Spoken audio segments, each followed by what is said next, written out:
नमस्कार नमस्कार दर्शकों, नमस्कार। दिल्ली मुंबई हॉटलाइन में आपका स्वागत है। मैं हूं संकेत उपाध्याय और मेरे साथ हैं सोहित मिश्रा। The Delhi Mumbai hotline. कैसे हैं सोहित? एकदम बढ़िया संकेत, आप कैसे हैं? और दर्शकों, आज बहुत समय बाद आज इस वीडियो को हम लाइव भी आपके सामने लेकर आ रहे हैं। हर बार हम जो बातचीत कर रहे थे उसमें आप हमारे साथ जुड़ते थे, बातचीत करते थे और सुनते थे। आज हमने सोचा कि ये कन्वर्सेशन केवल मेरे और संकेत के बीच में ना रहे, आपके साथ मिलकर करें, और वो भी एक ऐसे मुद्दे पर जो आपने देख भी लिया है।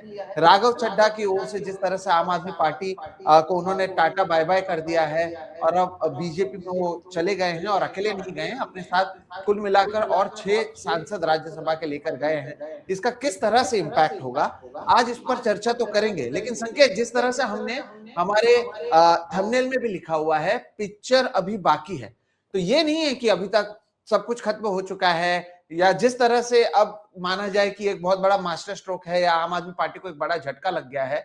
ये मुझे लगता है कि विपक्ष के लोगों ने हमारे महाराष्ट्र में जो हुआ था, शिवसेना बनाम शिवसेना या फिर एनसीपी बनाम एनसीपी, उससे थोड़ी सीख ली है, और उसका कहीं ना कहीं असर दिल्ली पर देखने मिलेगा। इसके राजनीतिक पहलू भी हैं, इसके संवैधानिक पहलू भी हैं। इन तमाम चीजों पर आज दोस्तों हम चर्चा करेंगे, और कहीं ना कहीं दिल्ली में जो कुछ हो रहा है उस पर तो बातचीत करेंगे। हमारे साथ संकेत मौजूद है।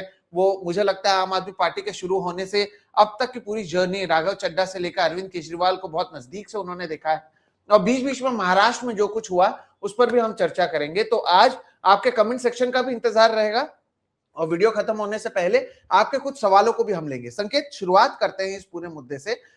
शुक्रवार को राघव चड्ढा की ओर से न केवल एक प्रेस कॉन्फ्रेंस किया जाता है, उसमें उनकी ओर से कहा जाता है, जो पहले भी हमने चर्चा की थी दिल्ली मुंबई हॉटलाइन में, कि कैसे उनके साथ नाइंसाफी हो रही थी, उन्हें बोलने से रोका जा रहा था। सेम अरविंद केजरीवाल स्टाइल में वो आते हैं और 7 लोगों को लेकर वो भाजपा जाने की बात करते हैं।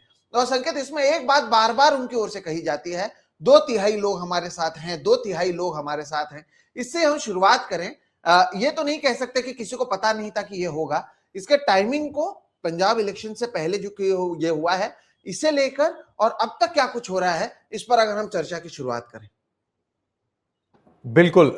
मेरी आवाज आ रही है ना आपको ठीक से? बिल्कुल बिल्कुल।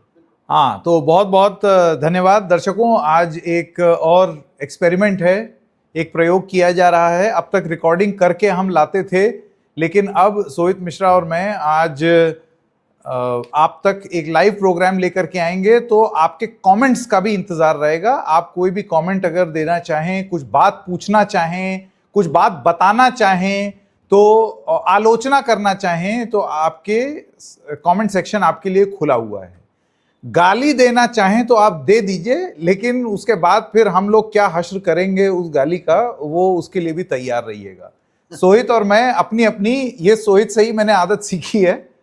हाँ, हम लोग सब, सोहित दिखा दीजिए, पोथा तैयार है। जी जी, हमेशा पोथा हमेशा तैयार रहता है।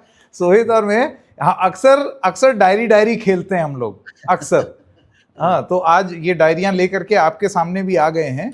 देखिए, आपने बोला कि आम आदमी पार्टी, मैं आपको ये बताना चाहता हूं सोहित, 2011 में जब ये आम आदमी पार्टी बनी भी नहीं थी, जब इंडिया अगेंस्ट करप्शन था, तब से इस पूरे मूवमेंट और उसके बाद उसके आम आदमी पार्टी हो जाने को ऑब्जर्व कर रहे हैं, कवर भी किया है और ऑब्जर्व भी कर रहे हैं। फिर वो जो पॉलिटिकल जर्नी थी, वो तो पॉलिटिकल बीट की तरह लोग कवर करने लगे, वो मैंने नहीं किया है। बट उसका जो इंसेप्शन क्या बोल के किया गया और कैसे हुई, वो सारी चीजें मैंने कवर की हैं, और एकदम बिल्कुल मेमोरी इज फ्रेश कि क्या क्या बोला गया था उस समय। आज की पूरी चर्चा जो हम करेंगे, जो राघव चड्ढा और 6 लोग भाजपामयी हो गए हैं, एकदम से इन्होंने कहा कि मैं आम आदमी पार्टी के पाप का भागीदार नहीं होने वाला था और मैं इस वजह से बीजेपी ज्वाइन कर रहा हूं। ये एक ऐसी चीज है जो अब हार्डकोर भाजपाइयों को भी नहीं पच रही है सोहित। उनको समझ में नहीं आ रहा है कि अच्छा, अब बीजेपी के लोग ईडी के खिलाफ बोल रहे हैं कि ये क्या है, ईडी का दर्द दिखा दिखा करके हर किसी को ले आते हो। तो हम जो पॉलिटिकल एस्पेक्ट है ना सोहित, उस पर चर्चा करेंगे। लेकिन हमने आज पिक्चर अभी बाकी है को 3 भाग में डिवाइड किया है दर्शकों। और एक एक करके हम उसके बारे में बात करेंगे ताकि आपको बहुत ही डिटेल में सारी बात समझ में आ जाए। कॉम्प्लिकेटेड स्टोरी है, एक पहलू से आपको या कुछ पहलू से या फिर चीयर लीडर की तरह कुछ बोला हुआ सुनाई देता है, लेकिन रुक के ठहर के नोट्स को देख करके 3 अलग अलग पहलुओं में इसको विभाजित किया है। पिक्चर अभी बाकी है नंबर 1 संवैधानिक, जिस पर हम चर्चा करेंगे। पिक्चर अभी बाकी है नंबर 2 कानूनी, उस पर हम चर्चा करेंगे। और पिक्चर अभी बाकी है राजनीतिक, पंजाब पर असर, राघव चड्ढा पर असर, 6 और लोगों पर असर, भाजपा पर असर, आम आदमी पार्टी पर असर, कांग्रेस जो पंजाब में प्ले में है उस पर असर। बहुत सारी चीजें हैं जिसके बारे में हमें चर्चा करनी है। तो आइए एक एक करके शुरू करते हैं। सोहित, सबसे पहले संवैधानिक। मैं आपको बस एक चीज ये दर्शकों को बता दूं और उसके बाद फिर हम चर्चा शुरू करेंगे। क्या आप इस तरीके से एकदम से मुंह उठा करके 7 लोग खड़े हों, अगर जैसे क्या हुआ है यहां पर 10 लोग थे राज्यसभा के सांसद आम आदमी पार्टी के, जिसमें से 7 लोगों का यह कहना है कि अब हम आम आदमी पार्टी नहीं है, हम तो चले भाजपा, और हम क्योंकि 2/3 से ज्यादा हैं राज्यसभा में तो अब हम जा रहे हैं, ओके सी यू बाय। तो क्या ये चीज, ये मेरे मन में ये ख्याल आए वो तो एक बात है, संविधान क्या कहता है। दरअसल हमने बहुत सारे वरिष्ठ वकील और कॉन्स्टिट्यूशनल एक्सपर्ट्स, मैं नाम दे देता हूं, कपिल सिब्बल, पीडीटी आचार्य जो पूर्व में लोकसभा के सेक्रेटरी जनरल रह चुके हैं, इन सब लोगों से बात की और इन्होंने हवाला दिया पैरा 4 शेड्यूल 10 भारत के संविधान का, जो ये कहता है सोहित, और आप इसलिए मुस्कुरा रहे हैं क्योंकि ये सारी बातें सुनी सुनी सी लग रही है ना महाराष्ट्र के संदर्भ में। संकेत यही कह रहा हूँ, अभी जो दिल्ली के पत्रकार हैं वो ये शेड्यूल 10 को इतना झेक लेंगे ना। महाराष्ट्र में दर्शकों, जो 2022 में शिवसेना बनाम शिवसेना हुआ और 2023 में एनसीपी बनाम एनसीपी, तब से लेकर आज तक जब भी अदालत में मामला जाता है शेड्यूल 10 शेड्यूल 10 शेड्यूल 10, इसी पर चर्चा होती है संकेत। और अब ये बात दिल्ली वाले और दिल्ली के पत्रकार भी समझेंगे। बहरहाल इस पर तो हम आएंगे, आप शुरुआत रखिए, शेड्यूल 10 की बात आप कर रहे हैं। हाँ, शेड्यूल 10 तो खैर आगे बात करेंगे, अभी सोहित भी बताएगा जो उन्होंने नोट्स बनाए हैं अपने, वो पुराने खंगाल के निकाल के लाए हैं। तो इसमें मर्जर को लेकर के पीडीटी आचार्य कहते हैं परिभाषा बड़ी साफ है, मर्जर राजनीतिक दल का नेता अगर बोलता है कि मेरी पार्टी का विलय हो जाए तब विलय होगा, और उसके बाद उसके जो सांसद हैं या विधायक हैं वो अगर 2/3 चले जाते हैं और विलय कर लेते हैं किसी और पार्टी में, तब वो डिस्क्वालीफाई नहीं होंगे, यानी कि वो सांसद बने रहेंगे। और अगर 2/3 से कम जो लोग बचे हैं वो नहीं विलय करते हैं और वो विलय के विरुद्ध जाते हैं, तो भी उनकी सांसदी या विधायकी बची रहेगी, क्योंकि संविधान उनको ये इजाजत देता है कि भाई ठीक है, आप जीत के आए, मिनिमम जो अमाउंट था उसको आपने उसके आप विरुद्ध खड़े रहे, तो आपको हम पनिश नहीं करेंगे, that is you will not be up for disqualification. यहां पर क्या हुआ है कि ओरिजिनल पार्टी ने तो बीजेपी में मर्ज किया नहीं। आपके महाराष्ट्र के संदर्भ से थोड़ी सी यहां कहानी अलग है और अभी उसके बारे में बात करेंगे, जहां एकनाथ शिंदे ने बोल दिया था मैं शिवसेना, राघव चड्ढा नहीं बोल रहे हैं मैं आप, राघव चड्ढा ने बस ये बोला है कि राज्यसभा में मैं और 6 और लोग 10 में से, यानी कि 70%, जो कि 66% से ज्यादा होता है, हम लोग चले भाजपा। पैरा 4 शेड्यूल 10 इन लोगों के हिसाब से, कानून के जानकारों के हिसाब से ये कहता है कि ऐसे नहीं बच्चू, पार्टी मर्ज होनी चाहिए, तुम नहीं कि तुम चल दो उठ के।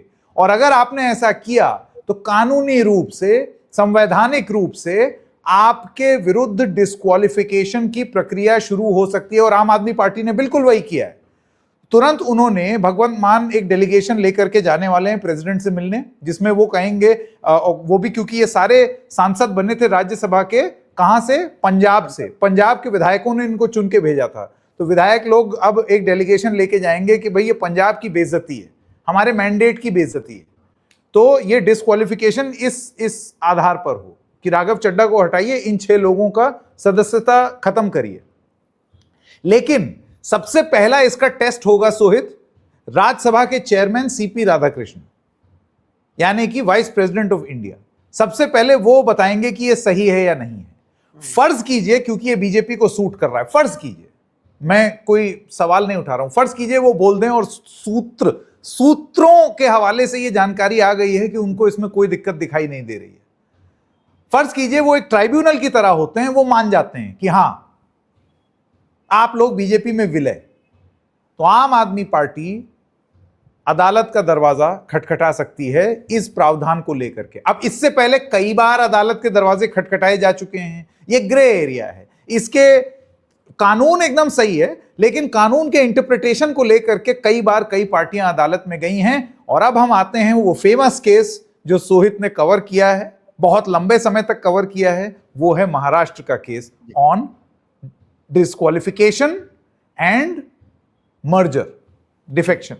संकेत, देखिए यहाँ पर दर्शकों को मैं बता दूं कि जिस दिन एकनाथ शिंदे अपने साथ कुछ लोगों को लेकर पहले यहाँ से सूरत गए थे, सूरत से गुवाहाटी गए थे, गुवाहाटी से गोवा आए थे, फिर वो महाराष्ट्र में आए थे और बाद में सरकार बनी, देवेंद्र फडणवीस उप मुख्यमंत्री बने वगैरह वगैरह, वो आप सभी को पता है।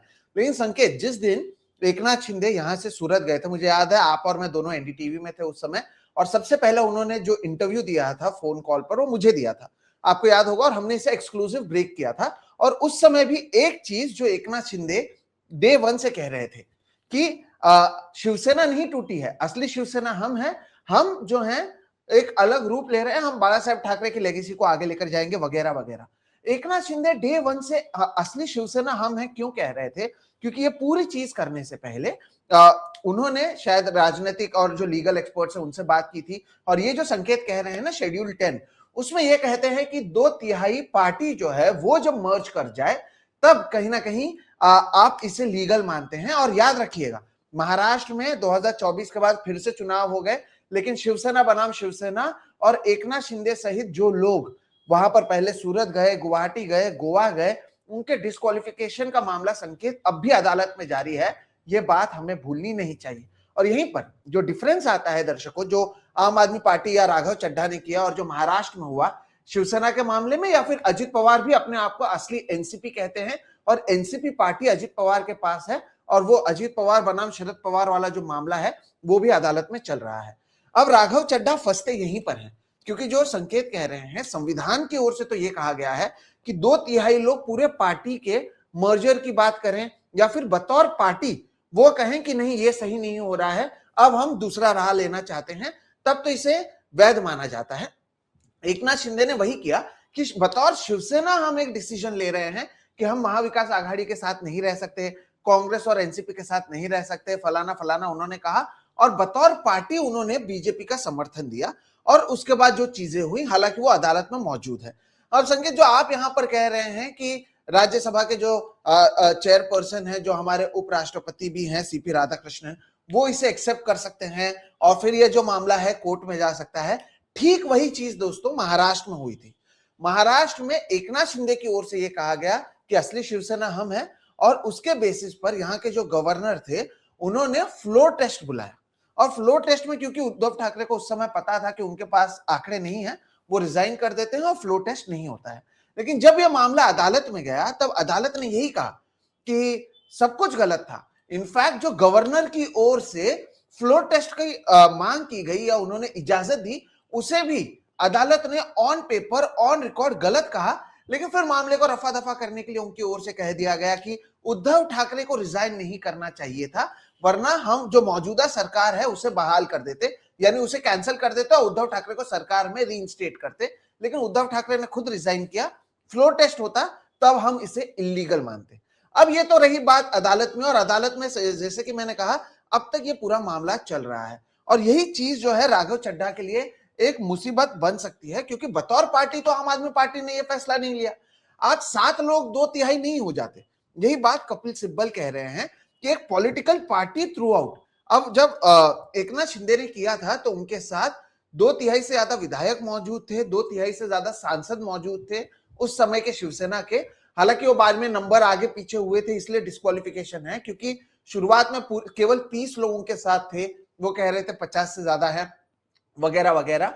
वो मामला अब भी चल रहा है। लेकिन टेक्निकली दोस्तों यहां पर यह समझने की जरूरत है आपको कि एक पॉलिटिकल पार्टी के 2/3 लोग अगर जाते, यानी आम आदमी पार्टी के दिल्ली में जितने विधायक हैं उसमें से भी 2/3 लोग जाते, पंजाब में जिनके उतने विधायक या सांसद हैं उसके भी 2/3 लोग जाते, या देश भर में उनके जितने नेता हैं उसके अगर 2/3 लोग संकेत जाते, तब तो शायद ये वैध होता या इसे एक तरीके से वैधता मिलती।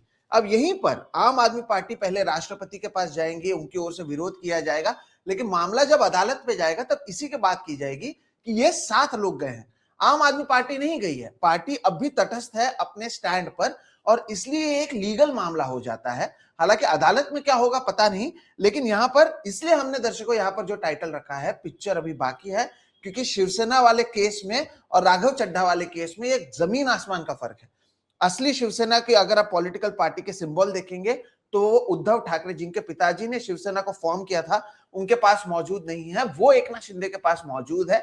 इसलिए डिस्क्वालिफिकेशन का मामला अब तक रफा दफा हुआ है, या अब तक वो यहां पर राज कर पा रहे हैं। Same goes with NCP. Ajit Pawar के पास वो पूरा सिंबल जो था 10:10 के क्लॉक का, वो शरद पवार से लेकर अजीत पवार के पास गया, और अजीत पवार ने अपने आप को इसलिए एनसीपी कहा। राघव चड्ढा ये नहीं कह रहे हैं, जो संकेत ने भी कहा कि मैं आम आदमी पार्टी हूं। इसलिए संकेत ये जो पूरा मामला है ये बड़ा बनता हुआ नजर आएगा। और भगवत मान क्या करते हैं, जो प्रेसिडेंट क्या कहते हैं, वो देखना जरूरी होगा। ये मामला अदालत में भी जाएगा, लेकिन कहीं ना कहीं अगर ऑन पेपर या जो संवैधानिक जो नियम है उसे देखें तो इससे राघव चड्ढा और उनके साथ जो और सांसद गए हैं उनकी मुसीबतें बढ़ती नजर आ रही हैं संकेत। बिल्कुल सोहित, और ये बाकी सारे मामलों से बहुत अलग मामला है।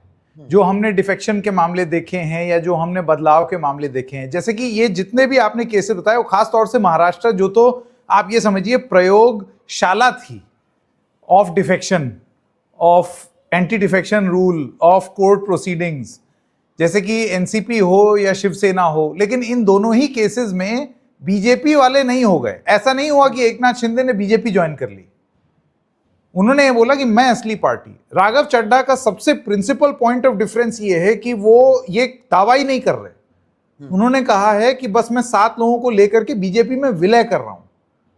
तो the rules of merger and the rules of defecting, आपको इन चीजों को समझना पड़ेगा।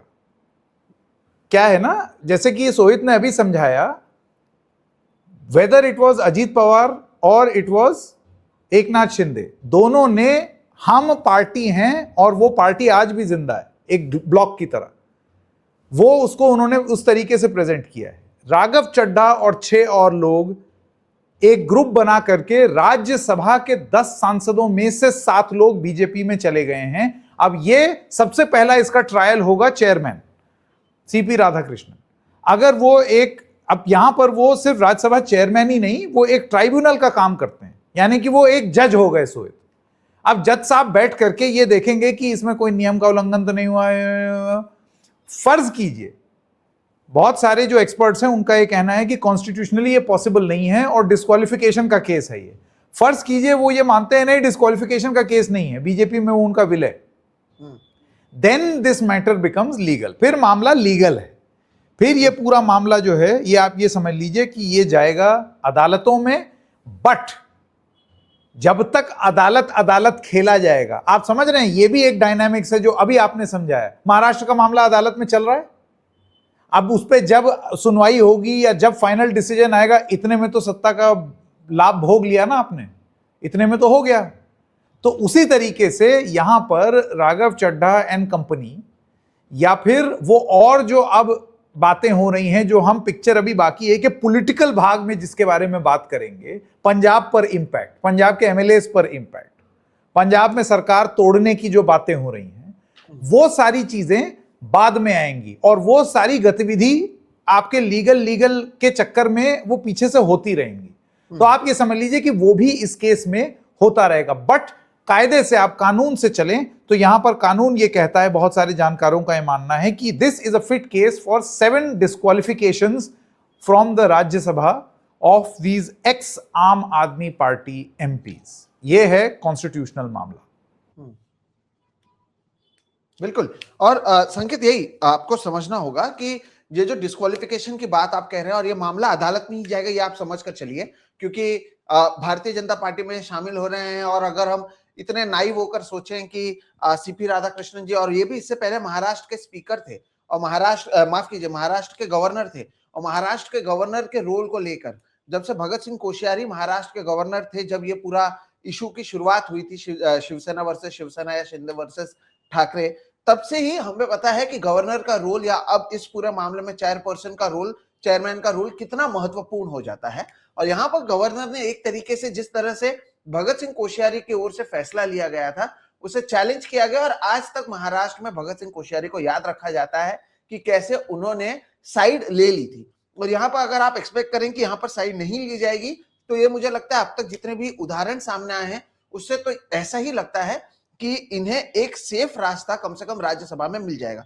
अब सवाल यहाँ पर यह उठता है, जब यह डिस्क्वालिफिकेशन का मामला अदालत में जाएगा तब कितना समय आप लेते हैं। आप देखिए 2022 में उद्धव ठाकरे ने एकनाथ शिंदे के साथ जो लोग गए थे उन पर इसलिए भी मामला डाला था, और उनके डिस्क्वालिफिकेशन का मामला जो चल रहा है, तब यह कहा गया था कि शिवसेना बतौर पार्टी महाराष्ट्र में मौजूद थी, एकनाथ शिंदे के साथ ज्यादा लोग मौजूद नहीं थे, और यहां पर व्हिप जारी कर मीटिंग बुलाया गया था। और व्हिप जारी करने का मतलब यह होता है कि उस मीटिंग में जो लोग नहीं आते हैं आप उनके ऊपर कार्रवाई कर सकते हैं। और उस समय जो एकनाथ शिंदे के साथ बाद में लोग गए, उसमें से कई लोग जैसे कि उदय सामंत और बाकी कई सारे नेता हैं, वो यहीं पर उद्धव ठाकरे के साथ मीटिंग अटेंड की उन्होंने। और फिर हम देखते हैं कि एक के बाद एक वो जाते हैं सूरत, गुवाहाटी, गोवा, वो बात अलग है। लेकिन क्योंकि तब एकनाथ शिंदे के पास मेजॉरिटी मौजूद नहीं थी, तो वो ये क्लेम नहीं कर सकते थे कि शिवसेना पार्टी उनकी है, और इसलिए पूरा मामला वहां से शुरुआत होता है। ये बहुत टेक्निकल एस्पेक्ट है। और राघव चड्ढा तो क्लेम अब भी नहीं कर रहे हैं कि उनके पास आम आदमी पार्टी है। तो ऐसे में जब ये मामला अदालत में जाता है तो कितना समय लिया जाता है वो भी देखना जरूरी है। क्योंकि संकेत 2022 से अगर एकनाथ शिंदे के डिस्क्वालिफिकेशन की आप बात कर रहे हैं तो उनका तो वो टेन्योर 2024 में खत्म हो चुका है। 2024 के बाद नया टेन्योर शुरू हुआ। ऐसे में अगर अब उन्हें डिस्क्वालीफाई भी किया जाए तो उन्हें 2022 से 2024 के लिए आप डिस्क्वालीफाई करेंगे, जो मामला बीत चुका है। अब तो वो कहेंगे अब तो फिर हम लोगों के बीच में गए, फिर हम चुनकर आए। तो राघव चड्ढा का ये जो पूरा मामला है, आप मान लीजिए कि अदालत में जाता है, अदालत में कब तक इस पर सुनवाई होती है, क्या होता है, ये देखना महत्वपूर्ण होगा। इस बीच ऐसा ना हो संकेत कि इनका जो टेन्योर है वही खत्म हो जाए, तब तक ये मामला चलता रहे, फिर आप कोई फैसला दें जिससे इन पर इंपैक्ट ना हो। इसलिए अब मुझे लगता है कि आम आदमी पार्टी के लोग क्या करेंगे कि ये पूरा जो केस है जिस पर हम बात कर रहे हैं, चाहे वो शिवसेना का हो या फिर एनसीपी का हो, शरद पवार ने क्या किया, उद्धव ठाकरे ने क्या किया, उनकी ओर से क्या गलती हुई जिसका फायदा अजीत पवार या फिर एकनाथ शिंदे को हुआ कि वो डिस्क्वालीफाई नहीं हो पाए, वो गलती अरविंद केजरीवाल और उनके लोग नहीं करेंगे। और इसलिए आप देखिए कि लीगल एक्सपर्ट्स पहले से इस पूरे मामले पर ये एक बहुत बड़ा डिफरेंस बता रहे हैं जो हम कह रहे हैं। मामला अदालत में जाने पर क्या होगा ये तो समय ही बताएगा, लेकिन राघव चड्ढा हो, अशोक मित्तल हो, संदीप पाठक हो, राजेंद्र गुप्ता हो, विक्रम साहनी हो, हरभजन सिंह हो या स्वाति मालीवाल हो, उनके लिए ये आसान नहीं रहने वाला है। खासतौर पर हरभजन सिंह को शायद ये लग रहा होगा कि आईपीएल में कैसे आप एक टीम से दूसरे टीम में चले जाते हैं, ये ऑक्शन नहीं है, आपको विधायकों ने भेजा हुआ है और यहाँ पर संविधान के अनुसार ये चलता है। तो कम से कम ऑन पेपर इनकी मुसीबतें बढ़ती नजर आ रही हैं। राज्यसभा में भले नहीं, इन्हें एक लंबी लड़ाई की तैयारी दोनों तरफ से, राघव चड्ढा की तरफ से और तो और आम आदमी पार्टी की तरफ से की जाएगी। राघव चड्ढा के साथ साथ हालांकि भारतीय जनता पार्टी भी मौजूद है।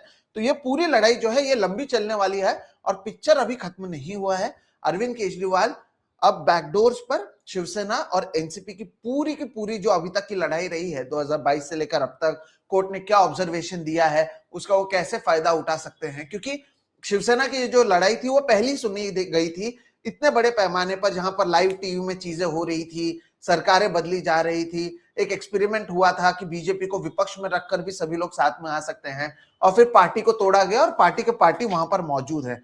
आप सोचिए संकेत कि यहां पर तो बाल ठाकरे जिन्होंने शिवसेना बनाई थी उनके बेटे को कह दिया कि पार्टी भी आपकी नहीं है, आपके पिता ने नाम रखा था, चुनाव चिन्ह आपका दिया था, वो भी आपका पास नहीं है। और इसलिए जो पूरा मामला है बहुत अब्सर्ड था उस समय और अब भी ये मामला चल रहा है। तो राघव चड्ढा के लिए तो ये नहीं कह सकते कि भाई पूरी पार्टी मेरे साथ है। तो ये एक लंबी लड़ाई की शुरुआत है और पिक्चर वाकई बहुत ज्यादा बाकी है और ये पिक्चर जल्दी खत्म होता हुआ नजर नहीं आ रहा। पिक्चर का अब एक बहुत इंपॉर्टेंट एस्पेक्ट, और आप ये समझ लीजिए कि वो सबसे जरूरी एस्पेक्ट है अलग अलग लेवल्स पे, वो है राजनीतिक। लीगल आपको बता दिया कि वो कार्रवाई चलती चल सकती है।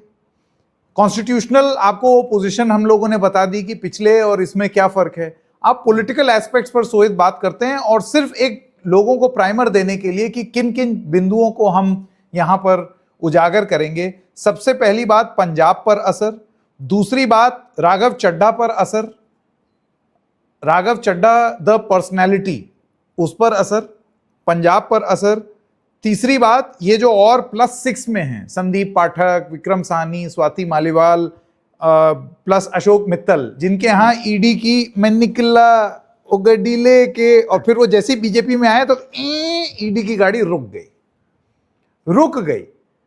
और इसी पर हम आते हैं इसका असर भारतीय जनता पार्टी पर। आप ये समझ लीजिए कि आज की डेट में बीजेपी का एक बहुत ही डेडिकेटेड काडर बहुत ज्यादा खुल करके और मुखर हो करके बीजेपी में, आप जानते हैं, एक वेदर यू लाइक इट और नॉट, एक संगठित और संगठनात्मक यानी कि डिसिप्लिन्ड ऑर्गेनाइजेशनल स्ट्रक्चर है भारतीय जनता पार्टी का लार्जली, कि अगर कुछ बवाल होता भी है तो अभी तक तो फिलहाल वो बवाल वहां पे भी कम नहीं होते, लेकिन आपको सुनने में जरा कम आते हैं। They are able to manage their बवाल बेटर देन अदर्स। लेकिन फिर भी दबे स्वर में ये आवाज उठनी शुरू हो गई कि ये क्या है, ईडी का डर दिखा करके किसी को भी गधा घोड़ा सब चला आ रहा है, ये क्या शिव जी की बारात बना रखी है, इस तरीके की बातें हो रही हैं। तो बीजेपी के अंदर इंपैक्ट, आम आदमी पार्टी के ऊपर क्या इंपैक्ट होगा? और आम आदमी पार्टी में एक तबका ये है, उनका ये मानना है कि अरविंद केजरीवाल को उनकी सबसे बड़ी चोट है। This is not a normal exodus. इससे पहले जो लोग आम आदमी पार्टी से निकले सोहित, वो लोग निकले थे जो वैचारिक रूप से अरविंद केजरीवाल को चुनौती दे करके निकले थे। The likes of Yogendra Yadav, Prashant Bhushan, Kumar Vishwas और बड़े बड़े लोग। अब जो निकले हैं वो अरविंद केजरीवाल के अनुयायी, भक्त, उनसे प्रसाद पाए हुए लोग, अपॉर्चुनिस्टिक वजहों से निकले हैं। और एक बार जब ये चीज शुरू होती है ना, जब आप ये आपके एक मूवमेंट से एक बहुत ही समान रूप से राजनीतिक दल बन जाने की एक सबसे बड़ी निशानी होती है। जब लोग आपको ट्रांजैक्शनल, अब तक क्या है, एक इमोशनल वैल्यू थी, अब ट्रांजैक्शनल है, और फिर ये और लोगों को भी वजह देगा। तो आम आदमी पार्टी के वजूद पर चोट मैं अब समझता हूं, तब नहीं जब वो बड़े बड़े थिंकर्स गए थे। अरविंद केजरीवाल ने अपनी पोजीशन कंसोलिडेट की और अब उनको चुनौती फेस हो रही है। वो जेल गए, सोचिए टॉप लीडरशिप जेल चली गई, तब इतनी बड़ी चुनौती नहीं थी अरविंद केजरीवाल को, तब उनकी पार्टी नहीं टूटी, आज बाहर निकल करके टूट रही है। तो लोग अपॉर्चुनिस्टिक हैं, but that is the nature of the politics. और ये सारे आपके चेहरे थे ना अरविंद केजरीवाल जी, ये तो आपने चुनिंदा बागानों से ऐसे ऐसे बीन बीन के अपनी टोकरी में डाले थे इनको। ये आपके चुनिंदा बागान की चाय जो है वो बासी निकल गई। तो ये सब कुछ चीजें हैं जो पॉलिटिकल में हम लोग बात करेंगे। तो मैं चाहता हूं कि पहले आप बताएं आपके क्या ऑब्जर्वेशन हैं। जी बिल्कुल, देखिए अब क्या हो रहा है संकेत, ये मैं इसे वापस महाराष्ट्र से जोड़ना भी चाहूंगा ताकि एक लार्जर पर्सपेक्टिव में लोगों को दे सकूं। यहाँ पर भी क्या हुआ था, ये जो आप कह रहे हैं, उद्धव ठाकरे 2012 में बाला साहब ठाकरे की मौत हो गई थी, और उसके बाद उद्धव ठाकरे ने जिस शख्स पर सबसे ज्यादा भरोसा जताया था, उसी शख्स ने कहीं ना कहीं उद्धव ठाकरे की पार्टी छीन ली। सेम चीज हुआ है वहां पर। आम आदमी पार्टी में यह माना जाता था कि राघव चड्ढा अरविंद केजरीवाल के बाद अगर सबसे ज्यादा भरोसा अरविंद केजरीवाल किसी पर करते हैं तो वो राघव चड्ढा पर करते हैं। इतनी कम उम्र में उन्हें पहले विधायक बनाते हैं, फिर उन्हें लोकसभा राज्यसभा में भेजते हैं, और वो भी अपने आप को कहते हैं कि ये तो मेरे गुरु हैं, मैं इन्हीं के हाथ पकड़ कर आया हूं। यहां पर भी मैं आपको बताऊं, 2014 में जब उद्धव ठाकरे विपक्ष में बैठ रहे थे, भारतीय जनता पार्टी को चैलेंज दे रहे थे और एनसीपी ने उन्हें समर्थन दिया था भारतीय जनता पार्टी को कुछ समय के लिए, तब विपक्ष में उद्धव ठाकरे ने leader of opposition Eknath Shinde को बनाया था, जो उस समय कहते थे मैं ये अपने जेब में यहाँ पर इस्तीफा लेकर घूमता हूं, उद्धव ठाकरे आदेश दें तब मैं यहाँ पर तुरंत इस्तीफा दे दूं। 2019 में जब उद्धव ठाकरे मुख्यमंत्री बने थे तब एकनाथ शिंदे को उन्होंने UD department, urban development department, जो कोई मुख्यमंत्री किसी को नहीं देता है, अपने पास रखता है, सबसे मलाईदार डिपार्टमेंट होता है, वो उद्धव ठाकरे ने भरोसा करके एकनाथ शिंदे को दिया था। तो 2022 में आप क्या देखते हैं, वही एकनाथ शिंदे जो हैं वो पूरे पार्टी को भी लेकर चले जाते हैं, चुनाव चिन्ह को भी लेकर जाते हैं, उनके पिताजी के नाम को भी लेकर जाने की कोशिश उनकी ओर से की जाती है। अब यहां पर भी यही हो रहा है कि राघव चड्ढा जिस पर सबसे ज्यादा भरोसा जताया था, जिन्हें सब कुछ दिया था ऑन अ प्लेटर, वो सोशल मीडिया पर पॉपुलर बनते हैं, वो अपनी एक अलग से फैन फॉलोइंग बनाने की कोशिश करते हैं, और अब अचानक से एक दिन निकल कर, जो संकेत आपको याद होगा 3 हफ्ते पहले भी हमने कहा था, वक्त बदल गए, जज्बात बदल गए, हालात बदल गए, वही करने की कोशिश यहां पर की जा रही है कि अब कैसे अरविंद केजरीवाल शीश महल हैं, ये कर रहे हैं, शीश महल 2.0 की बात उनकी ओर से की जाती है, लेकिन इसका असर जो है वो राघव चड्ढा की भी इमेज पर पड़ेगा। यहां पर बतौर मुख्यमंत्री एकनाथ शिंदे पर एक टैग लगा था, गद्दार कहते थे यहां पर, क्योंकि यहां पर मैं आपको थोड़ा सा इसका बैकड्रॉप भी बता देता हूं। एकनाथ शिंदे जिस आनंद दिघे के नक्शे कदम पर चल रहे थे, जिन्हें वो गुरु मानते थे, जब थाने से उनकी शुरुआत हुई थी, वहां पर कुछ लोगों ने क्रॉस वोटिंग किया था, और तब आनंद दिघे की ओर से एक लाइन था, गद्दारांना क्षमा नहीं, मतलब गद्दारों को माफी नहीं मिलेगी। और वही उसका इस्तेमाल कहीं ना कहीं उद्धव ठाकरे ने किया था 2022 में, जब एकनाथ शिंदे अलग हुए थे। और एकनाथ शिंदे को आप यकीन मानिए दिन रात मेहनत करना पड़ा था, वो कई सारे पीआर करने पड़े थे, कहीं पर कुछ होता था वो पहाड़ के ऊपर पहुंच जाते थे, वो कोई एक्सीडेंट होता था तो वीडियो कॉल करते थे, बहुत सारी चीजें करनी पड़ी थी अपने आप से ये टैग को हटाने के लिए। राघव चड्ढा पर जैसे ही ये पूरा आरोप लगा है, आप देखिए 1.1 मिलियन फॉलोअर्स उनके सोशल मीडिया पर से कम हो जाते हैं। राघव चड्ढा के खिलाफ लगातार लोग बोलने लगे हैं। अब राघव चड्ढा की ओर से भी कोशिश होगी सेम अरविंद केजरीवाल स्टाइल में कि मुझसे क्या गलती हो गई, मैं तो लोगों का मुद्दा उठा रहा था वगैरह वगैरह कहने की, लेकिन राजनीति में इसका लॉन्ग टर्म इंपैक्ट देखने मिलता है। राघव चड्ढा अब तक आम आदमी पार्टी में थे, एक बड़ा नेता के तौर पर उन्हें देखा जाता था। अब वो भारतीय जनता पार्टी में मौजूद हैं, जहां पर पहले से ही बड़े बड़े लोग मौजूद हैं। और यहां पर भी संकेत क्या हुआ कि जब भारतीय जनता पार्टी के साथ पहले शिवसेना आ गई, भारतीय जनता पार्टी के साथ फिर एनसीपी आ गई, इसका सबसे ज्यादा इंपैक्ट आपको पता है किस पर हुआ? विपक्ष पर नहीं, भारतीय जनता पार्टी के खुद के नेताओं पर, जो सालों साल बैनर लगाते थे साहब का, यहाँ पर कहते हैं वो कारपेट, जिसे यहाँ पर कहते भी है सतरंजी बिछाने का काम करते थे, कुर्सियां लगाने का काम करते थे, आइडियोलॉजिकली अपने पार्टी के साथ थे कि नहीं पार्टी हमें इंसाफ देगी, कभी हमें भी नेता बनाएगी। देखते क्या है कि अगले दिन कोई और आ जाता है, वो नेता बन जाते हैं, और आप सालों साल फिर से वही सतरंजी बिछाने का काम करते हैं, कुर्सियां लगाने का काम करते हैं। तो आम आदमी पार्टी से ये लोग आए हैं और भारतीय जनता पार्टी इन्हें जगह दे रही है। तो जो भारतीय जनता पार्टी के जो ग्राउंड लेवल के नेता हैं, जो दिन रात काम कर रहे थे, पार्टी के प्रवक्ता बनकर घूम रहे हैं, जब पार्टी विपक्ष में थी तब भी उनके लिए काम कर रहे थे, अब उन्हें अपॉर्चुनिटी मिलने में और भी समय लग जाएगा, और इसका कहीं ना कहीं इंपैक्ट भारतीय जनता पार्टी पर भी पड़ेगा। आम आदमी पार्टी पर तो पड़ेगा ही, पंजाब इलेक्शन पर क्या पड़ेगा ये तो हम बात करेंगे ही, भारतीय जनता पार्टी पर भी इसका इंपैक्ट पड़ेगा, क्योंकि आपका कैडर कल तक जिसके विरोध में बात करता था, अब उन्हीं को साहब साहब भी कहना पड़ेगा, उनके बैनर्स भी लगाने पड़ेंगे। ये कैसे मास्टर स्ट्रोक है जो इनके खुद के खिलाफ जाता है, वो भी समझना पड़ेगा। तो इसका प्रभाव जो है हर किसी पर पड़ेगा। राघव चड्ढा को अब बहुत ज्यादा पीआर करने की जरूरत पड़ेगी। यहाँ पर एकनाथ शिंदे ने दिन रात एक कर दिया था, मीडिया के एक बहुत बड़े हिस्से को कहीं ना कहीं प्रो एकनाथ शिंदे बनाने के लिए बहुत पैसे खर्च किए थे, दिन रात पीआर करना पड़ा था, और तो और बहुत मेहनत ऑन ग्राउंड करनी पड़ी थी अपने ऊपर से ये टैग निकालने के लिए, और अब भी वो मेहनत कर रहे हैं। अभी आपको मैं बताता हूं, पिछले साल जब पहलगाम में हमला हुआ था और वहां पर एक जो लोकल कश्मीरी युवक जिसकी मौत हुई थी, उसका घर बनाने का फैसला एकनाथ शिंदे ने लिया था, और 1 साल बाद यहां से बड़े पैमाने पर मराठी मीडिया को उन्होंने कश्मीर भेजा और बताया कि देखो मैंने घर बनाकर दिया। ये क्यों? ताकि वो बता सके कि देखो मैं तो वही आइडियोलॉजी को फॉलो कर रहा हूं, मैं तो लोगों के लिए काम कर रहा हूं, क्योंकि उन्हें पता है अब तक वो टैग पूरी तरह से उनके ऊपर से निकला नहीं है। राघव चड्ढा को अब दिन रात मेहनत करनी पड़ेगी। और संकेत मैं चाहता हूं आप यहां पर हैं, ये जो उनकी ओर से शीश महल 2.0 लाया गया, ये मानता हूं एक वीक शुरुआत उनकी ओर से की गई। क्या ये पूरा मामला है? क्यों मैं ये वीक शुरुआत कह रहा हूं, आपसे बेहतर शायद कोई इसे एक्सप्लेन नहीं कर सकता है। तो ओवर टू यू कि ये जो पूरा मामला है उसे आप कैसे देखते हैं और इसका राजनीतिक इंपैक्ट आप कैसे देखते हैं? मैं इसको ना ब्रेकअप कर देता हूं। जैसे कि मैंने बताया, impact on Punjab, impact on Raghav Chadha, impact on Aam Aadmi party और इंपैक्ट ऑन बीजेपी, ये सारे कुछ पॉइंट्स हैं मोटे मोटे। लेकिन फर्स्ट थिंग्स फर्स्ट, जो आपने शीश महल की बात की, बुनियादी फर्क यहां पर महाराष्ट्र की स्टोरी में और राघव चड्ढा की स्टोरी में यही है कि राघव चड्ढा बीजेपी के हिस्सा हो चुके हैं खुद अपने मुंह से। एकनाथ शिंदे आज भी एक लेगेसी बनाने की बात कर रहे हैं और वो एक अलग पार्टी है, वो बीजेपी नहीं है।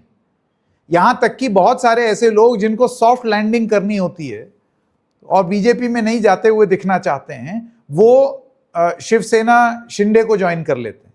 हम जानते हैं इस लोकसभा चुनाव में भी बहुत सारे बड़े बड़े नेता उन्होंने जो अपना सांसदी का चुनाव लड़ा तो वो किस टिकट पर लड़ा।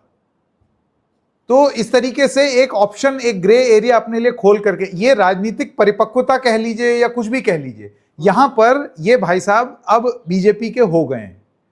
और मुझे ऐसे लगता है, और एक एक करके बात करते हैं, सबसे पहली चुनौती इनके जीवन में होगी और वो होगी अपने आप को साबित करना पंजाब में। इससे पहले कि ये जो शीश महल वाली बात आपने बोली थी, सॉरी मेरे दिमाग से उतर गई, उस पर कितनी वीक शुरुआत हुई पंजाब। तो आप, अगर आपको पंजाब डिलीवर करना है बीजेपी को, तो राघव चड्ढा की एक बहुत ही वीक शुरुआत हुई अरविंद केजरीवाल के शीश महल 2.0 प्रेस कॉन्फ्रेंस को लेकर के। परवेश साहिब सिंह वर्मा दिल्ली में प्रेस कॉन्फ्रेंस करते हैं, अरविंद केजरीवाल का एक बंगला दिखाते हैं कि देखो एक बंगला था और उसके बाद अब ये दूसरा बंगला बना रहे हैं, ये तस्वीर और वो। कुछ टाइम बाद आम आदमी पार्टी की तरफ से कहा ये तो पिंटरेस्ट से उठा करके और डमी फोटो आपने चला दी। और बीजेपी किस तरीके से ऑपरेट करती है, बीजेपी अ लॉट लाइक आम आदमी पार्टी, वो लाइन तय होती है ऊपर से, ठीक है ना, लाइन तय हो गई कि अभी हमें ये बोलना है तो सब लोग उसी तरीके की बात करेंगे। कह दिया गया होगा राघव चड्ढा को कि वो मीडिया वाले पहुंच रहे हैं, एजेंसीज, उनको बाइट दे दो। मैं राघव चड्ढा को बहुत टाइम से जानता हूं, बहुत टाइम से, जैसे कि मैंने आपको बताया इंडिया अगेंस्ट करप्शन और उसके बाद पॉलिटिकल, वो इंटरव्यू भी तमाम बार किया है और तमाम जगह देखा भी है। कल जब वो शीश महल 2.0 पर अपना वक्तव्य दे रहे थे, मैंने राघव चड्ढा को इतना ज्यादा करके बोलते हुए कभी नहीं सुना है। जो इंसान who has made a Fortune out of speaking and presenting himself, है ना, मतलब वो भाई गोरा चिट्टा है, यंग पॉलिटिशियन है, साफ सुथरा बोलता है, लीगल बात भी रखता है, फाइनेंशियल बात भी रखता है, वो ए कर रहा है, इतनी बफरिंग। ये सबसे पहली निशानी थी पॉलिटिक्स में कि मुझे दिख रहा था, बड़ा ऑब्वियसली दिख रहा था that he is uncomfortable saying what he is saying, specially ये वाली बात। और देखिए हुआ क्या हुआ, ये कि वो शीश महल की तस्वीरें खराब निकली या गलत निकली, झूठी निकली। तो आपकी शुरुआत बीजेपी में धुरंधर शुरुआत होने के बजाय बड़ी फिसड्डी शुरुआत हो गई। ये तो अच्छी शुरुआत हुई नहीं। उसके ऊपर से आप इंस्टाग्राम पर आप दम भरते थे कि आपके इतने तगड़े फॉलोअर हैं और आप पार्टी से ज्यादा इंस्टाग्राम पर लाइक्स ले आ रहे हैं। मेरा यह भी मानना है, देखिए अब क्योंकि वो भाजपा मई हो गए हैं तो कुछ बीजेपी के सपोर्टर्स भी एन मास इन बल्क हो सकता है इनको फॉलो करें, बाद में ये अप डाउन होगा। तो ये एक चीज आप जान लीजिए, बहुत सारे लोग जो अभी निकल रहे हैं वो जरूरी नहीं है कि सिर्फ प्योर प्रशंसक हों, वो आम आदमी पार्टी के काडर भी हो सकते हैं और वो निकल रहे हैं। तो वो आपको एक इंपैक्ट दिखा कि वो कम हुआ। तो ये शुरुआत ठीक नहीं हुई है। अब आते हैं पंजाब पर इंपैक्ट। सोहित, बीजेपी जब भी किसी को बाहर से लाती है और कोई बहुत प्रखर और बड़े चेहरे को लाती है तो सबसे पहले उनका यह कहना होता है कि आप बीजेपी ज्वाइन कर लो और उसके बाद you deliver what you can. तो अगर आप बहुत बड़े बड़े बोल रहे हैं तो पहले आप बीजेपी में आ जाओ, इंस्टीट्यूशनल सपोर्ट हम दे देंगे और उसके बाद फिर आप डिलीवर करो। Case in point number 1, Jyotiraditya Scindia. Jyotiraditya Scindia को याद कीजिए 2020 में कमलनाथ की सरकार गिराने का मैंडेट था। ज्योतिरादित्य सिंधिया ने पहले बीजेपी ज्वाइन की। उसके बाद आपको पता है क्या हुआ सोहित? उसके बाद ज्योतिरादित्य सिंधिया के करीब जो विधायक थे उन्होंने सोहित इस्तीफे दिए।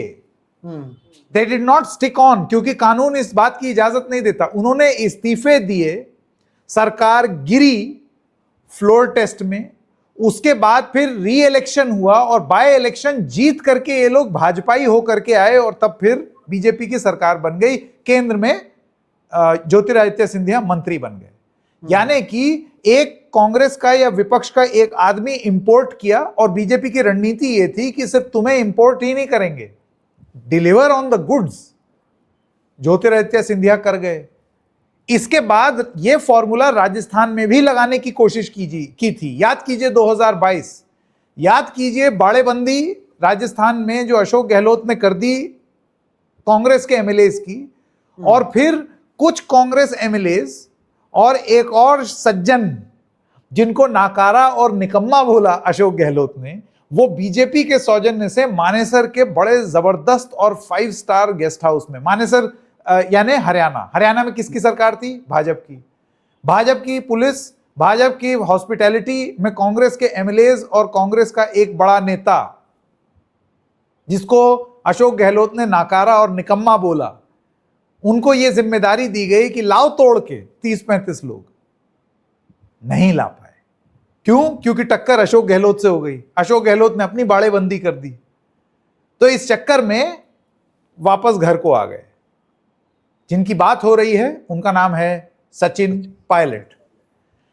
तो मैं आपको बीजेपी की रणनीति बता रहा हूं, पॉलिटिकल, लीगल छोड़ दीजिए, पॉलिटिकल रणनीति। तो वो पर्सनालिटीज को ला करके फिर उनसे बहुत हाई एक्सपेक्टेशन की, केआरए होता है ना कंपनीज में कि आपकी परफॉर्मेंस कैसी रही, उसमें केआरए बड़ा हाई सेट कर देते हैं। अब राघव चड्ढा के इर्द गिर्द जो जितनी बात चल रही है सोहित, वो बात ये चल रही है that he is going to deliver Punjab for the BJP. अव्वल तो पंजाब में साल भर से भी कम रहे, ठीक। उसके बाद अगर राघव चड्ढा को पंजाब के विधायकों को डिलीवर करना है, बीजेपी को 92 है स्ट्रेंथ आम आदमी पार्टी की वहां पर विधानसभा में, यानी कि आपको 63 या 67 प्लस विधायक अपने हिस्से में करने होंगे। इतने विधायक आप डिलीवर कर पाओगे? बड़े बड़े लोग, मतलब ये तो बहुत मास माइग्रेशन होगा। और अगर ये एक सज्जन पूछ रहे हैं व्हेन इज पंजाब इलेक्शन, मैं आपको बता दूं मार्च 2027 में उत्तर प्रदेश के साथ पंजाब में चुनाव होना है। और मुख्य रूप से पंजाब में मुकाबला कांग्रेस और आम आदमी पार्टी के बीच में होता है। Shiromani Akali Dal is at its weakest, और बीजेपी का तो आप जानते हैं कि जरा वहां पर कम है फुटप्रिंट। तो ये फुटप्रिंट बनाने की कोशिश इस तरीके से क्या डिलीवर कर पाएंगे? देखिए, सुपर चीफ मिनिस्टर थे ये आम आदमी पार्टी को जिताने की जो रणनीति थी, उस रणनीति की टीम के भी हिस्सा थे। लेकिन ये मान लेना कि मैंने ही जिताया है, वो गलत है। आप एक हिस्सा थे एक टीम की जिसने जिताया था। अब ऐसे तो कुमार विश्वास भी पलट के बोल सकते हैं कि भाई दिल्ली की जो 2015 की जीत थी उसमें आई डिसाइडेड द कैंडिडेट्स और वो सारी चीजें, तो आउट हो गए पार्टी से।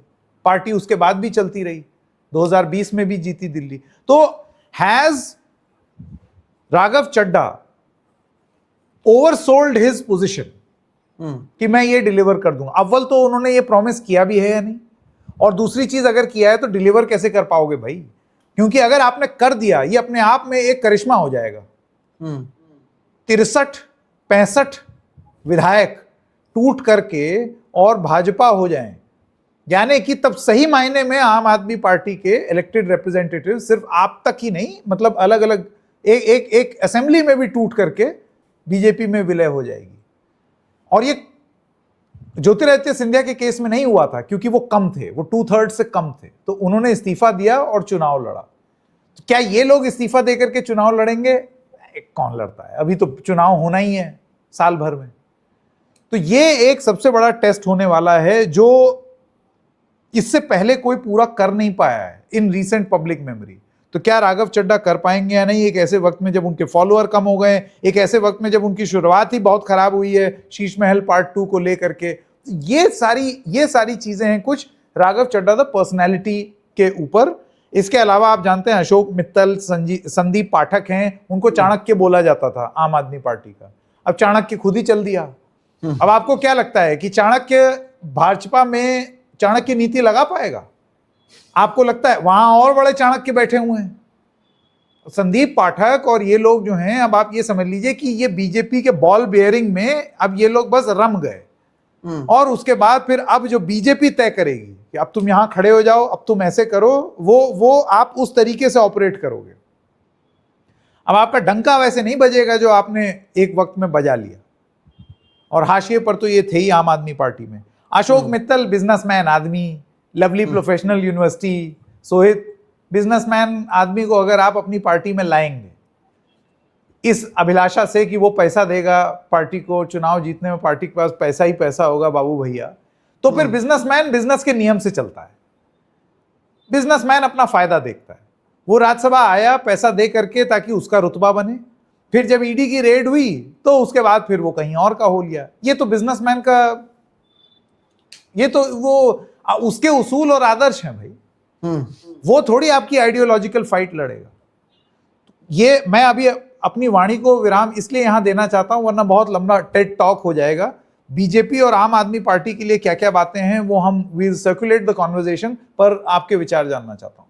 नहीं नहीं बिल्कुल। और ये अब इनको क्या समझ में आएगा संकेत, मैं आपको बताता हूं। ये जो 7 लोग हैं इन्हें ये समझ में आएगा कि अब तक आप जिस पार्टी में थे उस पार्टी के टॉप लीडरशिप में आप थे, आपका एक रुतबा था और आपकी बातों को लोग सुनते थे। लेकिन आप एक ऐसी पार्टी में गए हैं अब जो पार्टी आपके खिलाफ रही है और वहां पर पहले से और भी टॉप लोग मौजूद हैं, तो आपका रुतबा जो है धीरे धीरे अभी आपको समझ में आएगा। आप 3rd in line 4th in line है और आपको बहुत मेहनत करने की जरूरत पड़ेगी। अब आपने ज्योतिरादित्य सिंधिया की बात की, जब कांग्रेस में वो थे उनका क्या रुतबा था, कहां पर उन्हें रखा जाता था, कितनी उनकी बात को सीरियसली लिया जाता था। अब मध्य प्रदेश में भी क्योंकि भारतीय जनता पार्टी के खुद के इतने बड़े बड़े नेता हैं, ज्योतिरादित्य सिंधिया का स्टैंड अब भी आप देखिए कि क्या उतना पावरफुल है जितना पावरफुल उनका स्टैंड यहां पर कांग्रेस में था। मैं महाराष्ट्र की बात आपको करता हूं। महाराष्ट्र के पूर्व मुख्यमंत्री अशोक चव्हाण वो यहाँ के सीएम थे संकेत। अब जब वो भारतीय जनता पार्टी में जाते हैं तब एकदम पीछे खड़े रहते हैं। आजकल तो उनकी तस्वीरें छपनी बंद हो गई हैं, जो ज्यादा पब्लिक में आकर बात करते हुए नजर नहीं आते हैं। और जब वो बात करते भी हैं, आप जाइए उनके सोशल मीडिया पर, आप देखिए जब वो आरएसएस के खिलाफ, आरएसएस के पक्ष में आप लिखते हैं, भारतीय जनता पार्टी के स्थापना दिवस वो मना रहे थे, लोग इतने हंसे हैं कि आप, आपके पिताजी लगातार इतने सालों तक बोलते आए हैं और अब आप अचानक से आ रहे हैं और बता रहे हैं कि आरएसएस कितनी महान है या फिर भारतीय जनता पार्टी कितनी महान है। इतना तो आप मत कहिए। हम समझते हैं कि आपके घर पर भी रेड पड़ी थी, लोगों को पता है कि आप क्या थे क्या नहीं। जिस नांदेड़ से वो आते थे वापस, ये जरूरी है, महाराष्ट्र में सीएम रह चुके थे, सीएम चेहरा थे, महाराष्ट्र में कांग्रेस का सबसे बड़ा चेहरा थे। अब उन्हें आप भारतीय जनता पार्टी के महाराष्ट्र के लीडर्स में लाएंगे, टॉप 10 लीडर में भी उनका नाम नहीं आता है। तो उनके लिए अब ये हो गया कि अब आप रिटायर हो जाइए, राज्यसभा में जाइए और एक रिटायरमेंट में आराम से रहिए, जहां पर आपके घर पर ना ईडी आएगी ना सीबीआई आएगी जब तक ये सत्ता में है। तो राघव चड्ढा को या तो वो तैयारी कर लेनी चाहिए, क्योंकि उन्हें अब जज किया जाएगा। अब किस बेसिस पर आप जाएंगे और वहां पर कहेंगे कि भारतीय जनता पार्टी अच्छी है या ये है। आम आदमी पार्टी के लोग क्या करेंगे, ये लीजिए आपका 1 साल पुराना वीडियो। अब एक उनका पुराना वीडियो आ रहा है कि बीजेपी तो गुंडों की पार्टी है, वहां पर कौन जाएगा, या भारतीय जनता पार्टी के पास इतना पैसा नहीं है, वो रकम नहीं बनी जो मुझे खरीद पाके।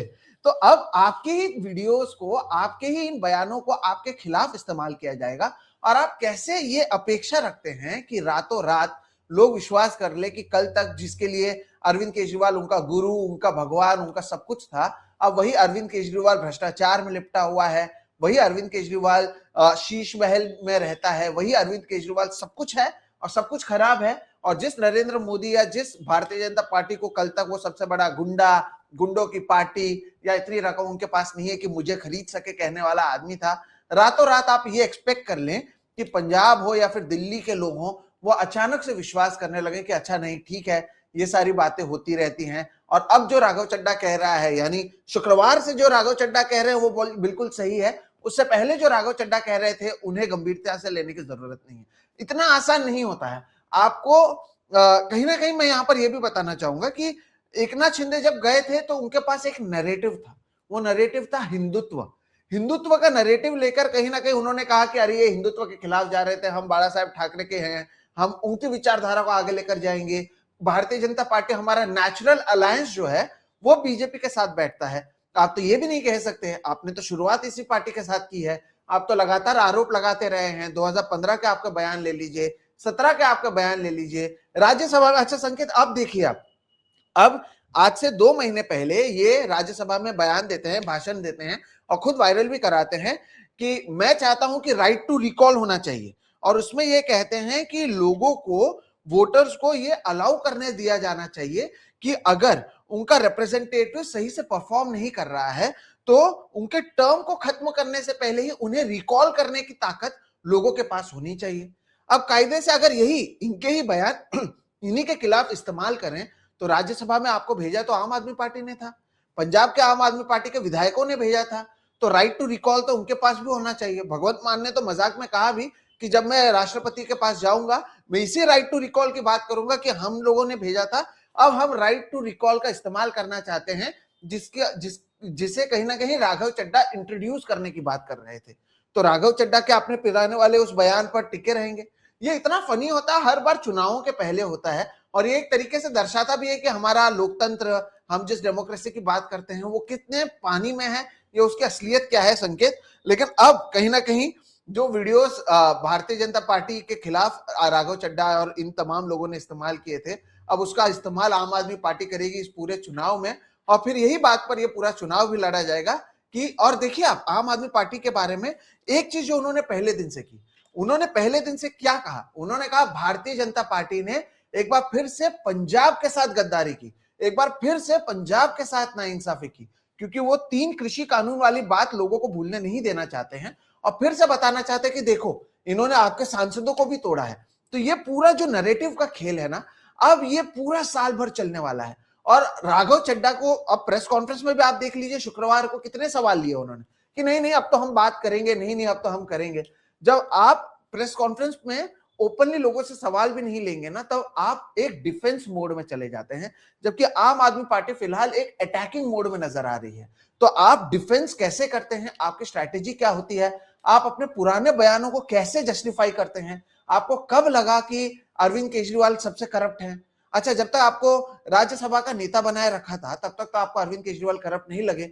जब 3 हफ्ते पहले आपको निकाला तब मुझसे क्या गलती हो गई, मैं तो बात कर रहा था समोसा का साइज क्या होना चाहिए, एयरपोर्ट पर 10 रुपए में चाय मिलनी चाहिए, ये बातें जब तक आप तक कर रहे थे तब तक क्या अरविंद केजरीवाल खराब थे या नहीं थे?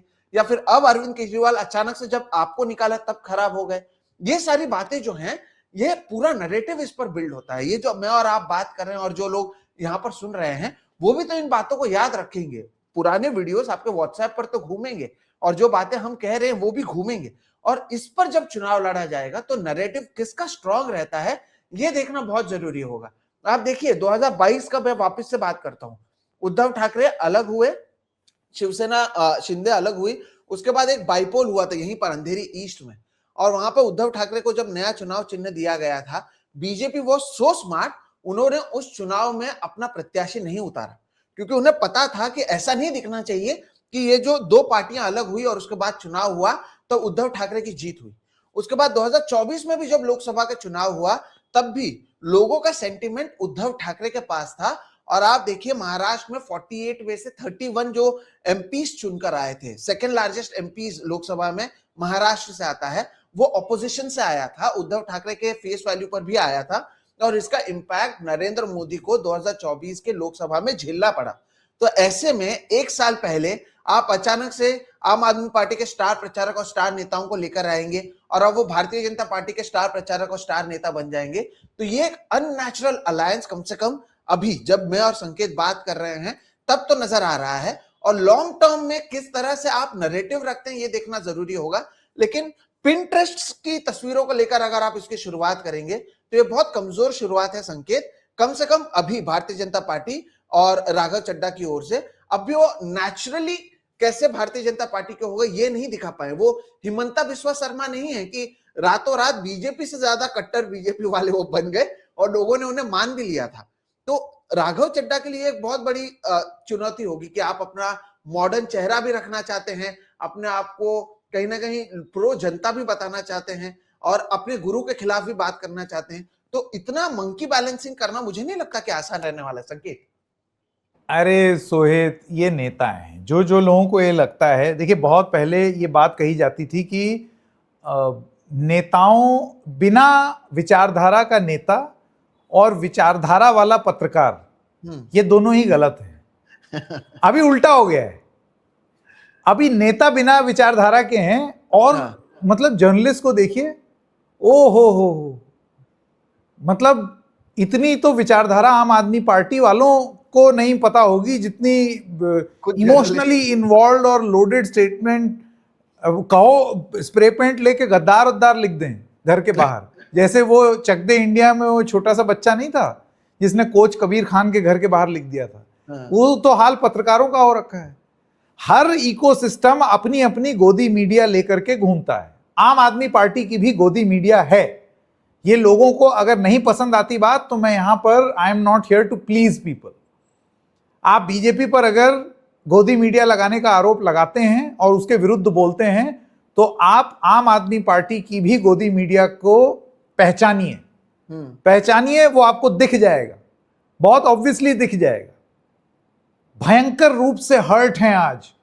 अरे आप नेता से वफादारी की उम्मीद कर रहे हैं, नेता। अच्छा, आम आदमी पार्टी किसी और को गद्दार तब बोल सकते हैं ना, जैसे उनके एक नेता हैं सौरभ भारद्वाज, कई बार इंटरव्यू करने का सौभाग्य प्राप्त हुआ। वो ये कह रहे हैं कि मीडिया वालों ने अगर बीजेपी की हर चीज को मास्टर स्ट्रोक ना बोला होता गोदी मीडिया ने, तो फिर ये इस तरीके की चीजें नहीं होती। आप ग्लोरीफाई करते हैं हॉर्स ट्रेडिंग, आप ग्लोरीफाई करते हैं turncoats going to the other side. ये मैं तब मानता सोहित आलोचना आम आदमी पार्टी की, अगर आम आदमी पार्टी ने कसम खाई होती कि हम किसी टर्न कोट को जगह नहीं देंगे, हम किसी भी बाहर से आई हुई पार्टी को, हम किसी भी बाहर से आए हुए नेता को हम अपने यहां जगह नहीं देंगे। बोल दे आम आदमी पार्टी, बोल दे अरविंद केजरीवाल, ना दे किसी टर्न कोट को टिकट, करेंगे नहीं, क्योंकि रियल पॉलिटिक आपको यह सिखाती है। आपको जो पॉलिटिक्स का जो गंदा धंधा होता है वो ये सिखाता है कि एन केन प्रकार ऋण किसी भी तरीके से जीतो। हम लोग लगातार सारे एपिसोड्स में सोहित क्या बात कर रहे हैं, हम लोग यही बोलते हैं कि इस पूरी पत्रकारिता में मैंने तो सिर्फ 2 राजनीतिक विचारधाराएं देखी हैं, सिर्फ और सिर्फ 2, एक सत्ता पक्ष और एक विपक्ष। बाकी सारी चीजें जो हैं वो फॉर्मेट न्यूट्रल है, बाकी सारे लोग इधर उधर की बातें करते रहते हैं। हां, जिस तरीके से बीजेपी एजेंसीज के मिसयूज, पोचिंग, वो उसको इस तरीके से इस्तेमाल कर रही है सोहित कि अब बीजेपी के अंदर से ये आवाजें आ रही हैं। सबसे पहली बात तो ये आवाज आ रही है कि गधा घोड़ा सबको उठा करके लेते चले आ रहे हो। जैसे आपने बोला, हमारा काम क्या है, हम दरी बिछाते रह जाएं? ऐसा तो नहीं होगा कि बीजेपी के अंदर से ही अब इस तरीके के स्वर और तेज होने लगेंगे। आप देखिए भयंकर प्रो बीजेपी एंकर्स आज की रेट में, बॉम्बे में अपना घर बसाए हुए कुछ एंकर्स जो अब नोएडा में आ करके एक बड़ा सा स्टूडियो बना करके एंकर बन गए हैं। साहिब मसनद के बेहद करीब माने जाने वाले कुछ एंकर्स जो बॉम्बे से दिल्ली आए हैं, वो इतने कटु शब्दों में राघव चड्ढा की बुराई कर रहे हैं, बीजेपी की आलोचना कर रहे हैं कि ये क्या ईडी का इस्तेमाल करके किसी को भी ले आओगे। Again emotionally involve argument, but चलिए ठीक है। सो माय पॉइंट इज, कहीं ना कहीं आपके राइट विंग इकोसिस्टम में कहीं ना कहीं अब ये जज्बात आने लगा है कि बॉस किसी को भी उठा के ले आओगे क्या एजेंसी के जोर पे, किसी को भी कहीं भी उठा करके ले आओगे। ये एक अब प्रॉब्लम बीजेपी भी फेस करने जा रही है। बहुत जल्दी इन नटशेल में कुछ बातें बोलना चाहता हूं सोहित, और उसके बाद फिर हम आपके पास आएंगे। सबसे पहली बात, आम आदमी पार्टी के लिए मेरा यह मानना है, आम आदमी पार्टी के लिए एक क्राइसिस है।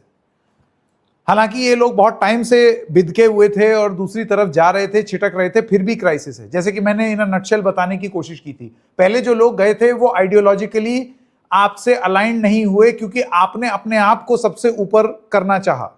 प्रशांत भूषण आपको गुरुदेव और एक फ्यूडल सेटअप में आपको बाप बनाने को राजी नहीं थे, ना ही योगेंद्र यादव। ये लोग आपको चैलेंज करते थे और आपको वो चीज पसंद नहीं आई। उसके बाद आपने अपना वर्चस्व बनाया, हाई कमांड कल्चर आ गया आम आदमी पार्टी में। नाउ आम Aadmi party was like any other party, जिसमें एक मुखिया था ऊपर, एक फ्यूडल सिस्टम था, हेल द लॉर्ड, आप भगवान को गॉड कॉम्प्लेक्स दिलाते रहिए और उसके बाद आगे बढ़ते रहिए। उसके बड़े फायदे लोगों ने उठाए। और ये सब पॉलिटिकल पार्टीज में, जैसे तृणमूल कांग्रेस की ममता बनर्जी हैं, जैसे बीजेपी में मोदी हैं, जैसे इधर गांधी फैमिली है कांग्रेस में, वैसे उधर अरविंद के। इट वाज नॉट आम Aadmi party, it was Kejriwal's party. अब जो लोग जा रहे हैं वो उस पॉलिटिकल डायनामिक्स में केजरीवाल की भक्ति, जब नेता भक्ति मोड में चला जाता है ना कि मैं ही सही हूं, तो फिर हां सर आप ही सही हैं ऐसे बोलने वाली जमात आती है तुरंत। मैं सर बैग उठा दूं आपका, मैं छाता ले आऊं, भाभी जी की तबीयत कैसी है, ठीक है, हाँ मतलब आप ये सोचिए, वो आम आदमी पार्टी है जिसमें Arvind Kejriwal wife was legitimately referred to as bhabhi. मतलब पार्टी के नेता ऐसे भाभी जी भाभी जी भाभी जी, क्या हो रहा है ये? आप तो पार्टी विद डिफरेंस थे, ये क्या फ्यूडल सेटअप आपने बना दिया? केजरीवाल जिद्दी थे, he wanted to be at the helm, he became at the helm, और उससे जुड़े हुए जब आपको सिकोफेंसी में जब आप जाते हैं, पॉलिटिकल सिकोफेंसी में, तो फिर आपको फीड करने वाले लोग भी जो आपको, हाँ सर आप महान हो, मैं बचपन से ही मेरे सपने में आप आए थे, आप महान हो, तो इस तरीके की वैरायटी जो आपको खुदा बना देगी। मैं सोहित इसकी तुलना करता हूं, अक्सर कुछ लोगों के जीवन में कुछ गर्लफ्रेंड्स आ जाती हैं उनके जवानी के दिनों में, जिसके आप बहुत ही निकट हैं, और वो ऐसी गर्लफ्रेंड्स होती हैं जो 6 महीने के लिए ही सही, लेकिन आपके सगों से ज्यादा सगी हो जाती है। आपका बर्थडे बहुत जोर शोर से मनेगा, आपकी सारी चीजें याद रखी जाएंगी, आपको ये लगेगा कि यही है, बस इसीलिए तो सब कुछ चल रहा था, और 6 महीने बाद बिल्कुल उसी फोर्स के साथ वो कहीं और चली जाती है। दिस इज, मतलब कोई अगर इसका बुरा मान जाए तो मैं ये बता दूं, ये बॉयफ्रेंड्स पर भी लागू होता है। I am talking about personalities जो सगों से भी ज्यादा सगे हो जाएं। सोहित से मिल करके अगर कोई ये बोले, अरे अंकल क्यों बुला रहे हो हमें, चाचा कहो, हम तुम्हारे चाचा हैं बेटा। फिर कोई अगर सोहित से छोटा होगा तो बोलेगा, अरे आप मुझे नाम से क्यों बुला रहे हैं, छोटा भाई बोलिए, मैं आपका अनुज हूं, आप भैया हैं मेरे। तो ये जो असमय चाचा, भैया, फूफा, मासड़, काकी, ताई, ये राजनीति के ये जो जितने लोग हैं ना, ये लोग जब आपके इर्द गिर्द, तो ये आपकी सिकोफेंसी को फीड करते हैं। केजरीवाल इज नो डिफरेंट, उन्होंने भी अपने इर्द गिर्द ऐसे ही लोगों से भरा, इन लोगों ने इस वल्नरेबिलिटी का फायदा उठाया। ये आलोचना प्रधानमंत्री मोदी की होती है कि नहीं, कि भाई कोई विदेश में जाकर के अवार्ड पा जाते हैं तो बड़े खुश हो जाते हैं, या फिर कहीं अगर उनको यहां पर कोई उनकी बहुत तारीफ कर देता है तो वो खुश हो जाते हैं। This is nothing but sycophancy. या तो आप इतने मैच्योर हो कि आपको पता हो कि आपकी, अगर आपकी कोई इस तरीके से कर रहा है तो आप निंदक भी नीरे रखें, या फिर अगर कोई बहुत ज्यादा आपकी भक्ति में है तो आपको पता होना चाहिए कि वो क्यों भक्ति कर रहा है।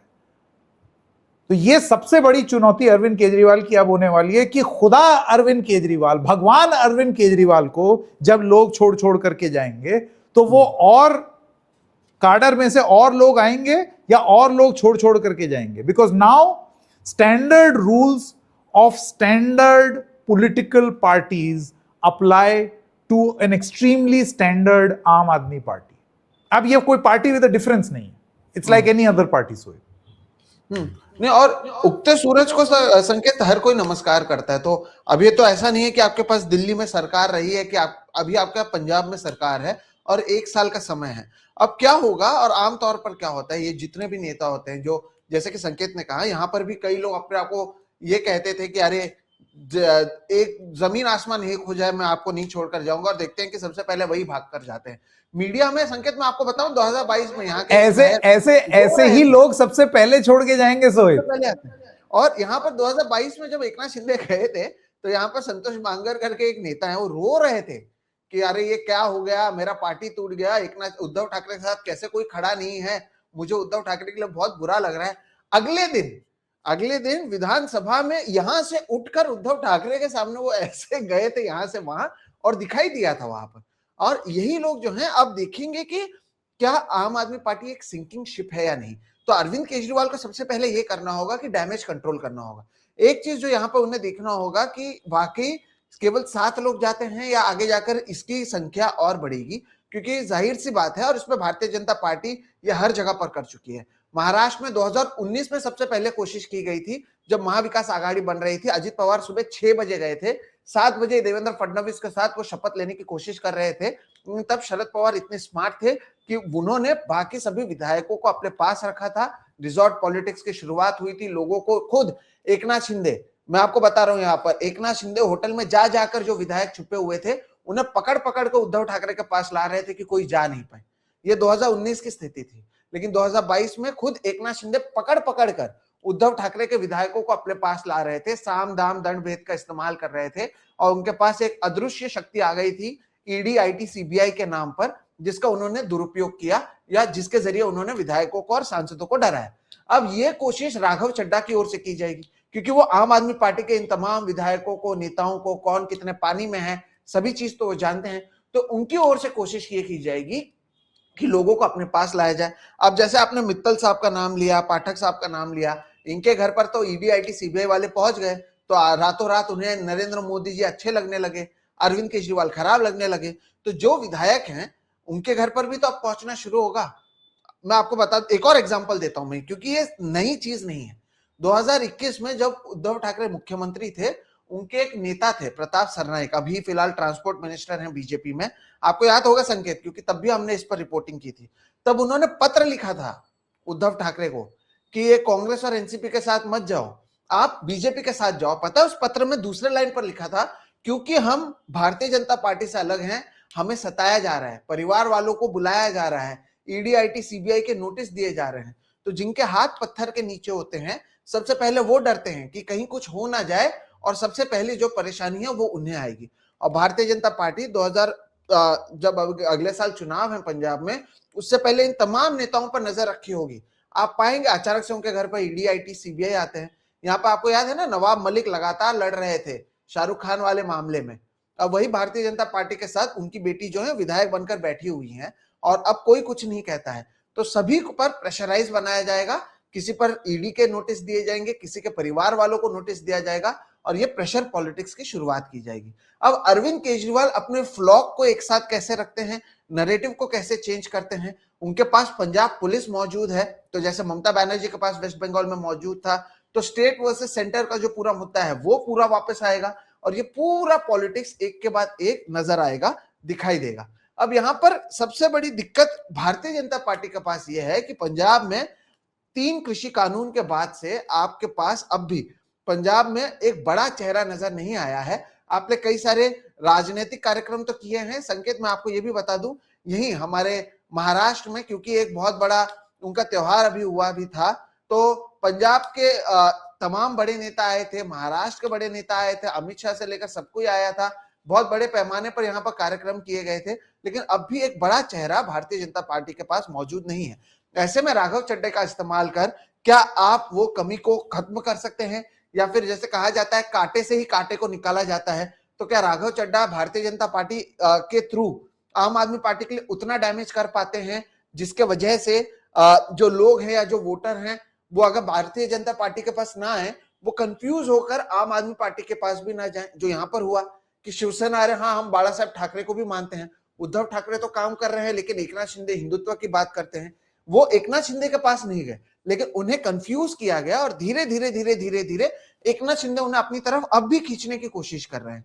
तो क्या ऐसी कोशिश राघव चड्ढा के जरिए भारतीय जनता पार्टी भी करेगी, या फिर इसका उल्टा असर देखने मिलेगा जो आम आदमी पार्टी करने की कोशिश कर रही है कि एक बार फिर भारतीय जनता पार्टी ने पंजाब के लोगों के साथ नाइंसाफी की, एक बार फिर से उनके रिप्रेजेंटेटिव को छीन लिया गया, एक बार फिर से भारतीय जनता पार्टी इसके लिए जिम्मेदार है।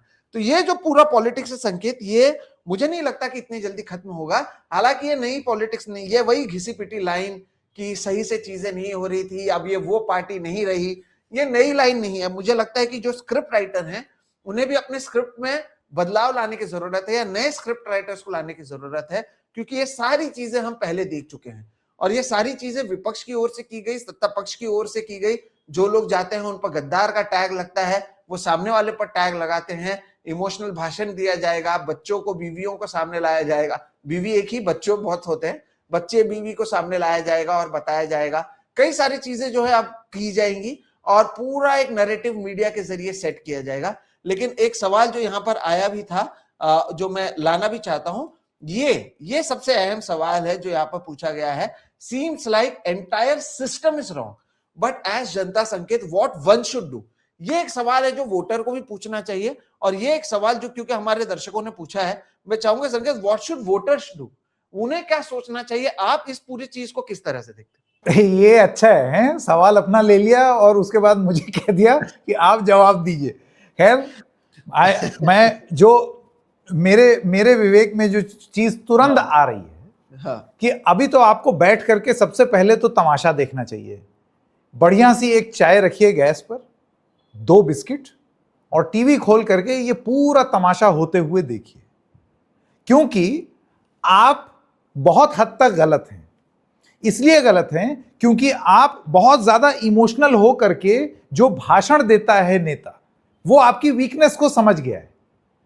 वो आपकी वीकनेस को इस तरीके से समझ गया है नेता कि उसको मालूम है कि आप इमोशनल है, आपके इमोशंस पर खेलना है। आप इमोशनल हो करके वोट भी दे देते हैं, लेकिन फिर आपके वोट की वैल्यू यही है जो आप अपने सामने होते हुए देख रहे हैं। अपनी पॉलिटिकल अपॉर्चुनिटी के आगे आपके वोट की वैल्यू कुछ नहीं है।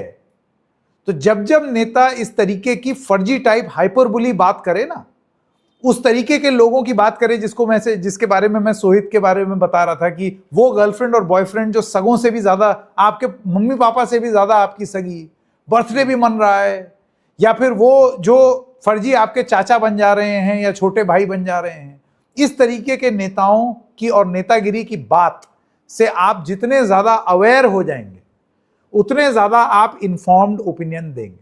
आप ये जान लीजिए कि आज की डेट में आपकी आम आदमी पार्टी वो जो भी कह रही है कि हम लोग आइडियोलॉजिकल फाइट लड़ रहे हैं। क्या आइडियोलॉजिकल फाइट है? पहले तो आइडियोलॉजी क्या है आम आदमी पार्टी की, मुझे जरा आप ये बता दें। आत्मीय जी, मैं आपसे पूछना चाहता हूं, प्लीज मैसेज में लिखिएगा, क्या है आइडियोलॉजी? क्या है आइडियोलॉजी आम आदमी पार्टी की? It was a fight against corruption. Corruption के फाइट क्या पूरी कर दी? लोकपाल आ गया जिसका वादा किया था आम आदमी पार्टी ने, और वो जो इंडिया अगेंस्ट करप्शन मूवमेंट आया था।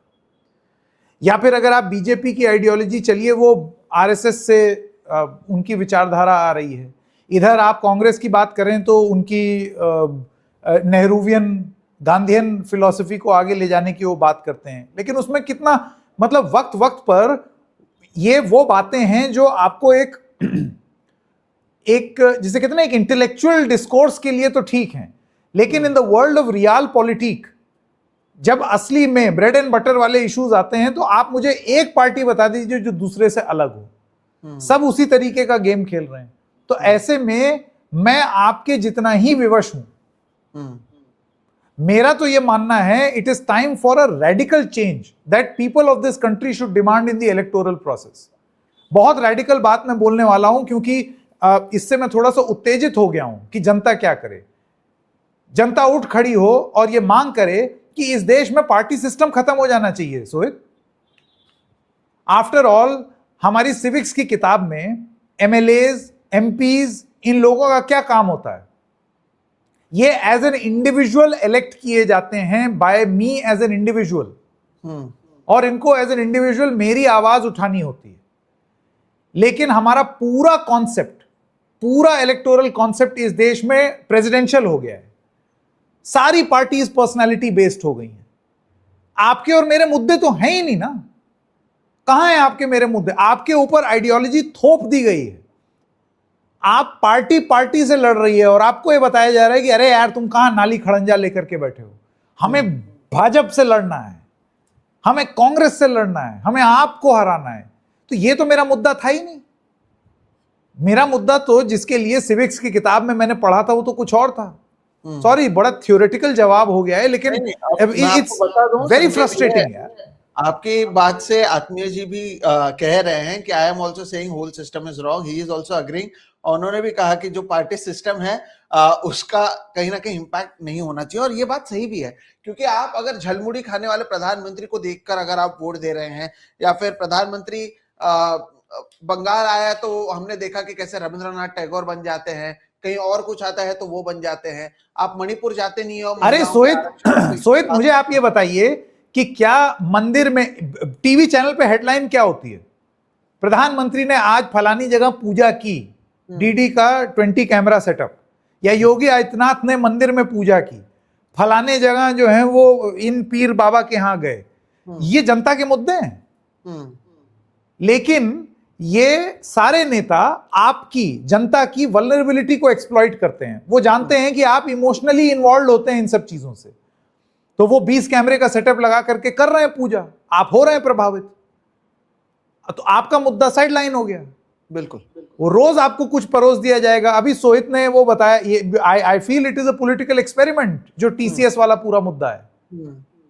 क्यों? क्योंकि राजनीतिक रूप से उसका किस तरीके से फायदा उठाया जा रहा है। अब आपके मुद्दे इन सब चीजों में कहीं खो गए। आप एक बड़ी फैक्ट्री है, बड़ी बड़ी फैक्ट्रियां लगी हैं सोहित, आप उसमें बॉल बेयरिंग बन करके रह गए हैं। जनता आपके मुद्दे मैटर नहीं करते। आपकी सिविक्स की बुक बकवास कर रही थी। सॉरी सोहित, आप कुछ कह रहे थे। I am sorry to have cut you. मैं इसमें यही कह रहा था कि ये जो मुद्दे हैं वो बहुत जरूरी हैं, और जिस तरह से दर्शक भी कह रहे हैं, मैं मानता हूं संकेत, ये जो सारी चीजें होती हैं, चाहे कोई भी पॉलिटिकल पार्टी हो और जो सत्ता में होती है, हर कोई उसी को अट्रैक्ट होता है, इसमें कोई दो राय नहीं है। ऐसे में बतौर लोकतंत्र आपको ये भी देखना होगा कि इससे ये पता चलता है कि हमारा लोकतंत्र कितना खराब है। अब महाराष्ट्र में एक और उदाहरण दे देता हूं। अब उद्धव ठाकरे के 9 सांसद चुनकर आए हैं, उसमें ऐसा कहा जा रहा है कि उसमें से भी 6 जो हैं शिंदे के पास जाएंगे, क्योंकि शिंदे को सेंटर में अपनी ताकत बढ़ानी है, शिंदे को दिखाना है कि वो उनके साथ हैं, तो वो जो है यहां से वहां जाने की कोशिश करेंगे। अब वो इसलिए भी नहीं जाएंगे कि वो देखेंगे पहले राघव चड्ढा के मामले में होता क्या है, क्या वाकई आप यहां से वहां जा सकते हैं या आप डिस्क्वालीफाई होंगे। लेकिन एट द एंड ये सारी चीजें घूमकर इसी पर आता है कि कुछ लोग सत्ता में आने के लिए कुछ भी कर सकते हैं। और ये जो आइडियोलॉजी की लड़ाई कहते हैं, क्या वाकई कोई आइडियोलॉजी में विश्वास रखता है? अगर भारतीय जनता पार्टी आइडियोलॉजी में विश्वास रखती है तो उन्होंने राघव चड्ढा, जो कल तक आपको गुंडों की पार्टी कह रही थी, उन्हें आपने क्यों ले लिया?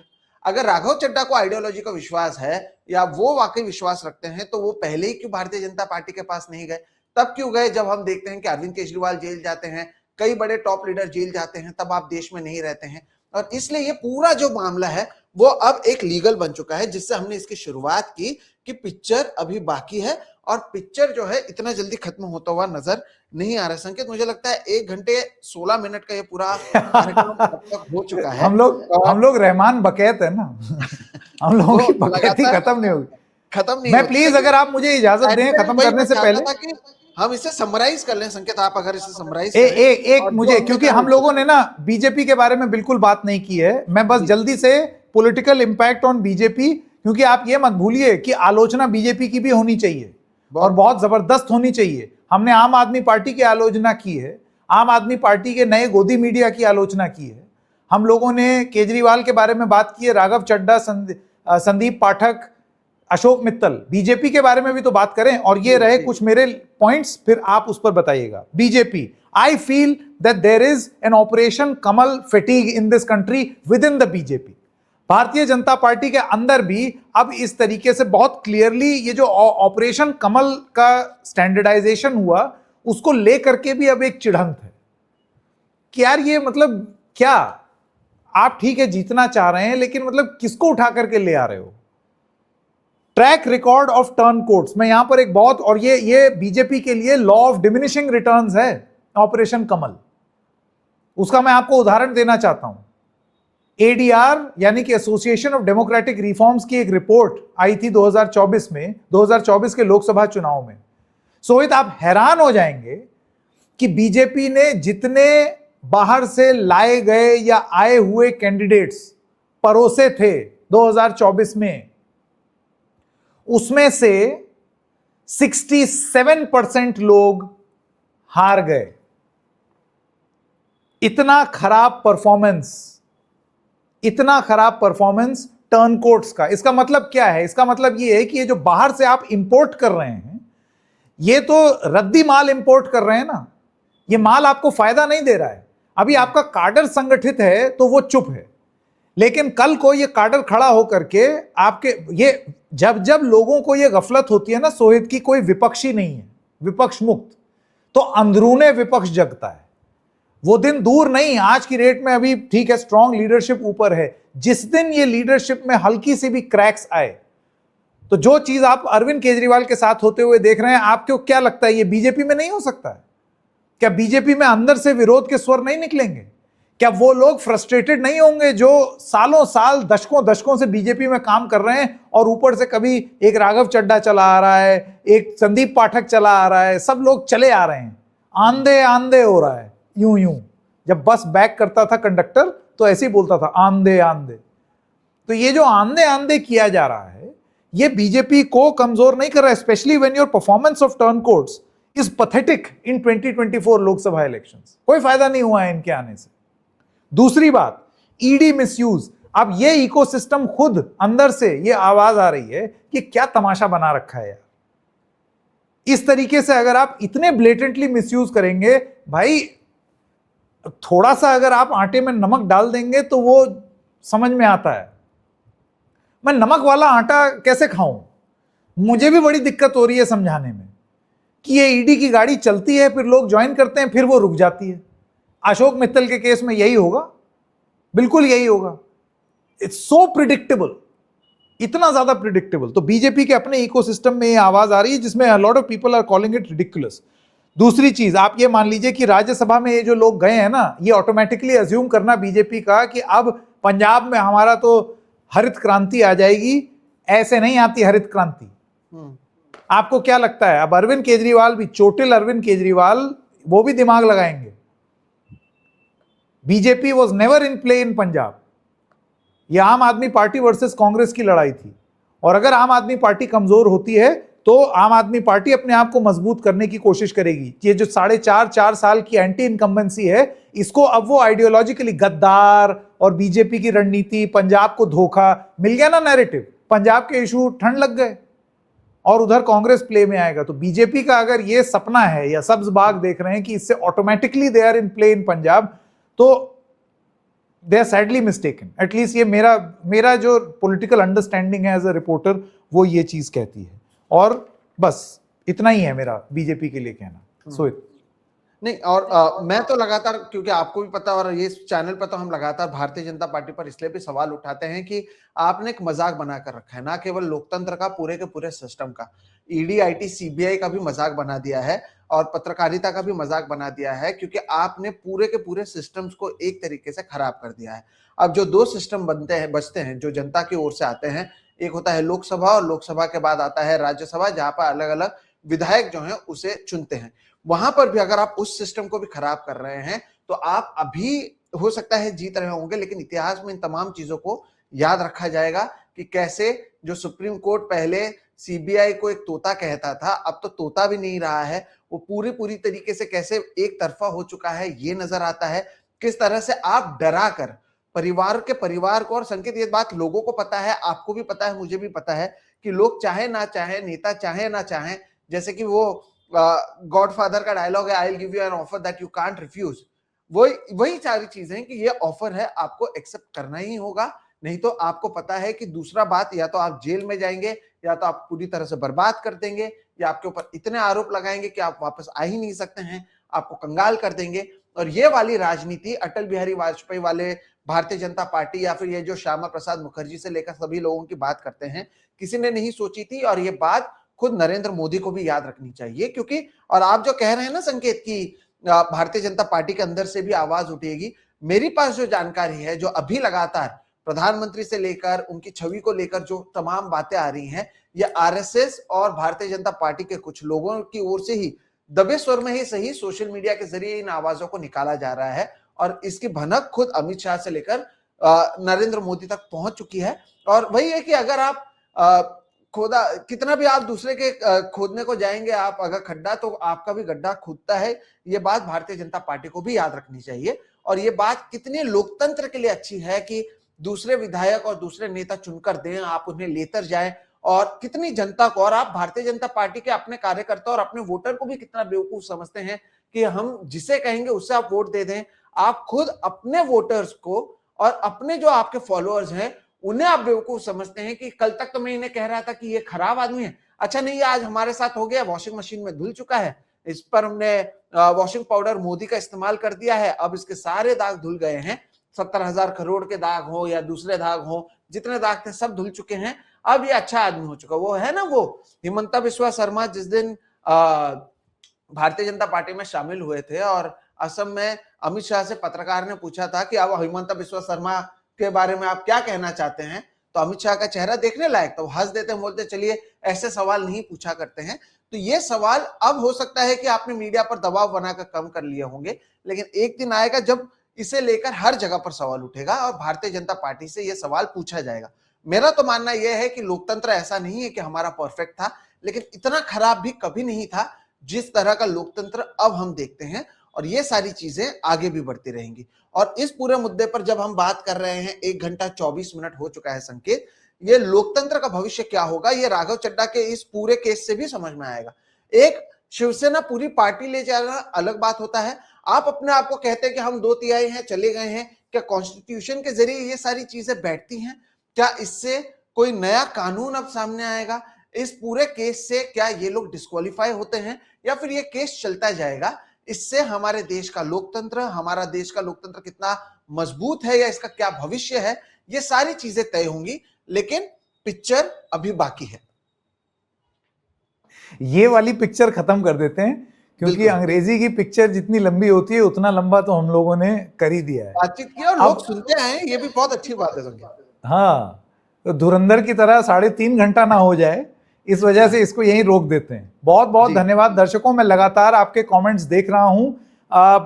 आप लोगों से बस एक ही गुजारिश है, देखिए सिर्फ इसलिए कि आपको हमारी कही हुई बात अच्छी लगे और इसलिए मैं आपके बायसेस को कंफर्म कर दूं, ये ना सोहित का मिजाज है न मेरा। बात जो सही हो, भले ही वो लोकप्रिय हो या ना हो, इस मंत्र को लेकर के हमेशा से अपनी पत्रकारिता की है। कोरी लोकप्रियता के पीछे अगर भागना होता तो आप ये समझ लीजिए कि प्लेटफॉर्म्स और भी थे, मंच और भी थे, सजे हुए थे। छोड़ करके यहां पर इसलिए नहीं आए हैं, और मैं तो 2-2 बार इसलिए नहीं आए हैं कि हम सिर्फ इसलिए आए हैं कि जो मन में सही लगता है इतने सालों में, वो सही तरीके से आपको बता दे। आपकी आलोचना सर माथे पर, आपकी प्रशंसा सर माथे पर, लेकिन अगर आप गाली बकेंगे, गंदी बात करेंगे, तो फिर डिलीट करने का और ब्लॉक करने का हक मेरा होगा, ये आप जान लीजिए। बहरहाल बहुत बहुत धन्यवाद। मैं देख रहा हूं लगातार कमेंट। सोहित, मुझे बहुत अच्छा ये लग रहा है कि 1.5 घंटे में भी दर्शक बोर नहीं हुए हैं और लगातार एंगेज कर रहे हैं। अब उनको क्या लगता है, मेरी आपसे गुजारिश होगी, मेरा एक चैनल है जिसका नाम है डबल चेक बाय संकेत, और सोहित का चैनल है जिसका नाम है सोहित मिश्रा ऑफिशियल। इन दोनों चैनल्स को प्लीज जाकर के सब्सक्राइब कर लीजिए। इस बातचीत जब हम हफ्ते में एक बार रहमान बकैत बनते हैं, उसके अलावा हम और भी बहुत कुछ करते हैं हफ्ते भर में, तो वो भी प्लीज देखिए और उसके बारे में प्लीज कमेंट करके लिखिए। मैं चाहूंगा सोहित आप भी एक बार अपील कर दें, आपकी अपील में बड़ा वजन होता है। ऐसा कुछ नहीं, लेकिन मैं ये जरूर कहता हूं कि मेरे जितने दर्शक हैं संकेत, वो बहुत प्यारे हैं। और आमतौर पर हम क्या करते हैं दर्शकों की, हम वीडियो रिकॉर्ड करते हैं और हर संडे को दोपहर 12 बजे लाते हैं। इस बार हमने तय किया कि आपके साथ लाइव चैट किया जाए। आप सभी लोग देख भी रहे थे, अच्छा भी लगा, और आपसे समझें और आपके भी कमेंट्स देखें कि आप क्या क्या कहते हैं। और बहुत सारे अच्छे कमेंट्स जो आए हैं उसके लिए आप सभी का बहुत बहुत शुक्रिया। ये यहाँ पर 2 चैनल्स मौजूद है, एक सोहित मिश्रा ऑफिशियल जहां पर ये लाइव देखा जा रहा है, और हर संडे जिस एक और चैनल के साथ मैं कोलैब करता हूं जो संकेत का चैनल है, डबल चेक बाय संकेत उपाध्याय। अगर आपने उस चैनल को भी अब तक सब्सक्राइब नहीं किया और इस चैनल को भी नहीं किया है तो जरूर करें। कमेंट सेक्शन में इस पूरे बातचीत में आप इतने समय तक जुड़े रहे, आप क्या सोचते हैं, हमारी कौन सी बात सही लगी और कौन सी बात गलत लगी, दोनों बात आप बताइएगा और उस पर भी हम गौर करेंगे। और क्या अगले हफ्ते हमें लाइव आना चाहिए या जिस तरह से हम कार्यक्रम लाते हैं वो भी आपके कमेंट सेक्शन में इंतजार रहेगा। 2 चैनल, सोहित मिश्रा ऑफिशियल और डबल चेक बाय संकेत उपाध्याय, इन्हें सब्सक्राइब करना ना भूलें। पूरे हफ्ते बहुत सारे वीडियोस इन दोनों चैनल पर आते हैं, जिसे मैं बहुत दावे के साथ कहता हूं कि आप पसंद करेंगे और आपके काम की बातें इन दोनों चैनल पर होती हैं। अगर ये वीडियो आपको अच्छा लगता है तो इसे लाइक करें। अगर आपको लगता है कि हमने बहुत सारे, चाहे वो चुनावों से रिलेटेड हो, राजनीति से रिलेटेड हो, कॉन्स्टिट्यूशनल हो, या फिर जो अदालत में ये पूरा मामला जाने वाला है, या अब तक महाराष्ट्र में जो कुछ हुआ है, ये सारी बातें पसंद आई और इसमें से कौन सी बातें पसंद आई, इसे भी कमेंट सेक्शन में बताइएगा। और चैनल में अगर ये सारी चीजें आपको अच्छी लगती है तो इसे अलग अलग सोशल मीडिया पर भी शेयर करें। अगले हफ्ते फिर मिलेंगे 12 बजे लाइव या फिर रिकॉर्ड के साथ। आपके कमेंट सेक्शन वो तय करेंगे। फिलहाल मुझे लगता है संकेत, आप हम दोनों को दीजिए इजाजत, और फिलहाल इस लाइव को हम खत्म करते हैं। फिलहाल दीजिए नमस्कार, बहुत बहुत शुक्रिया।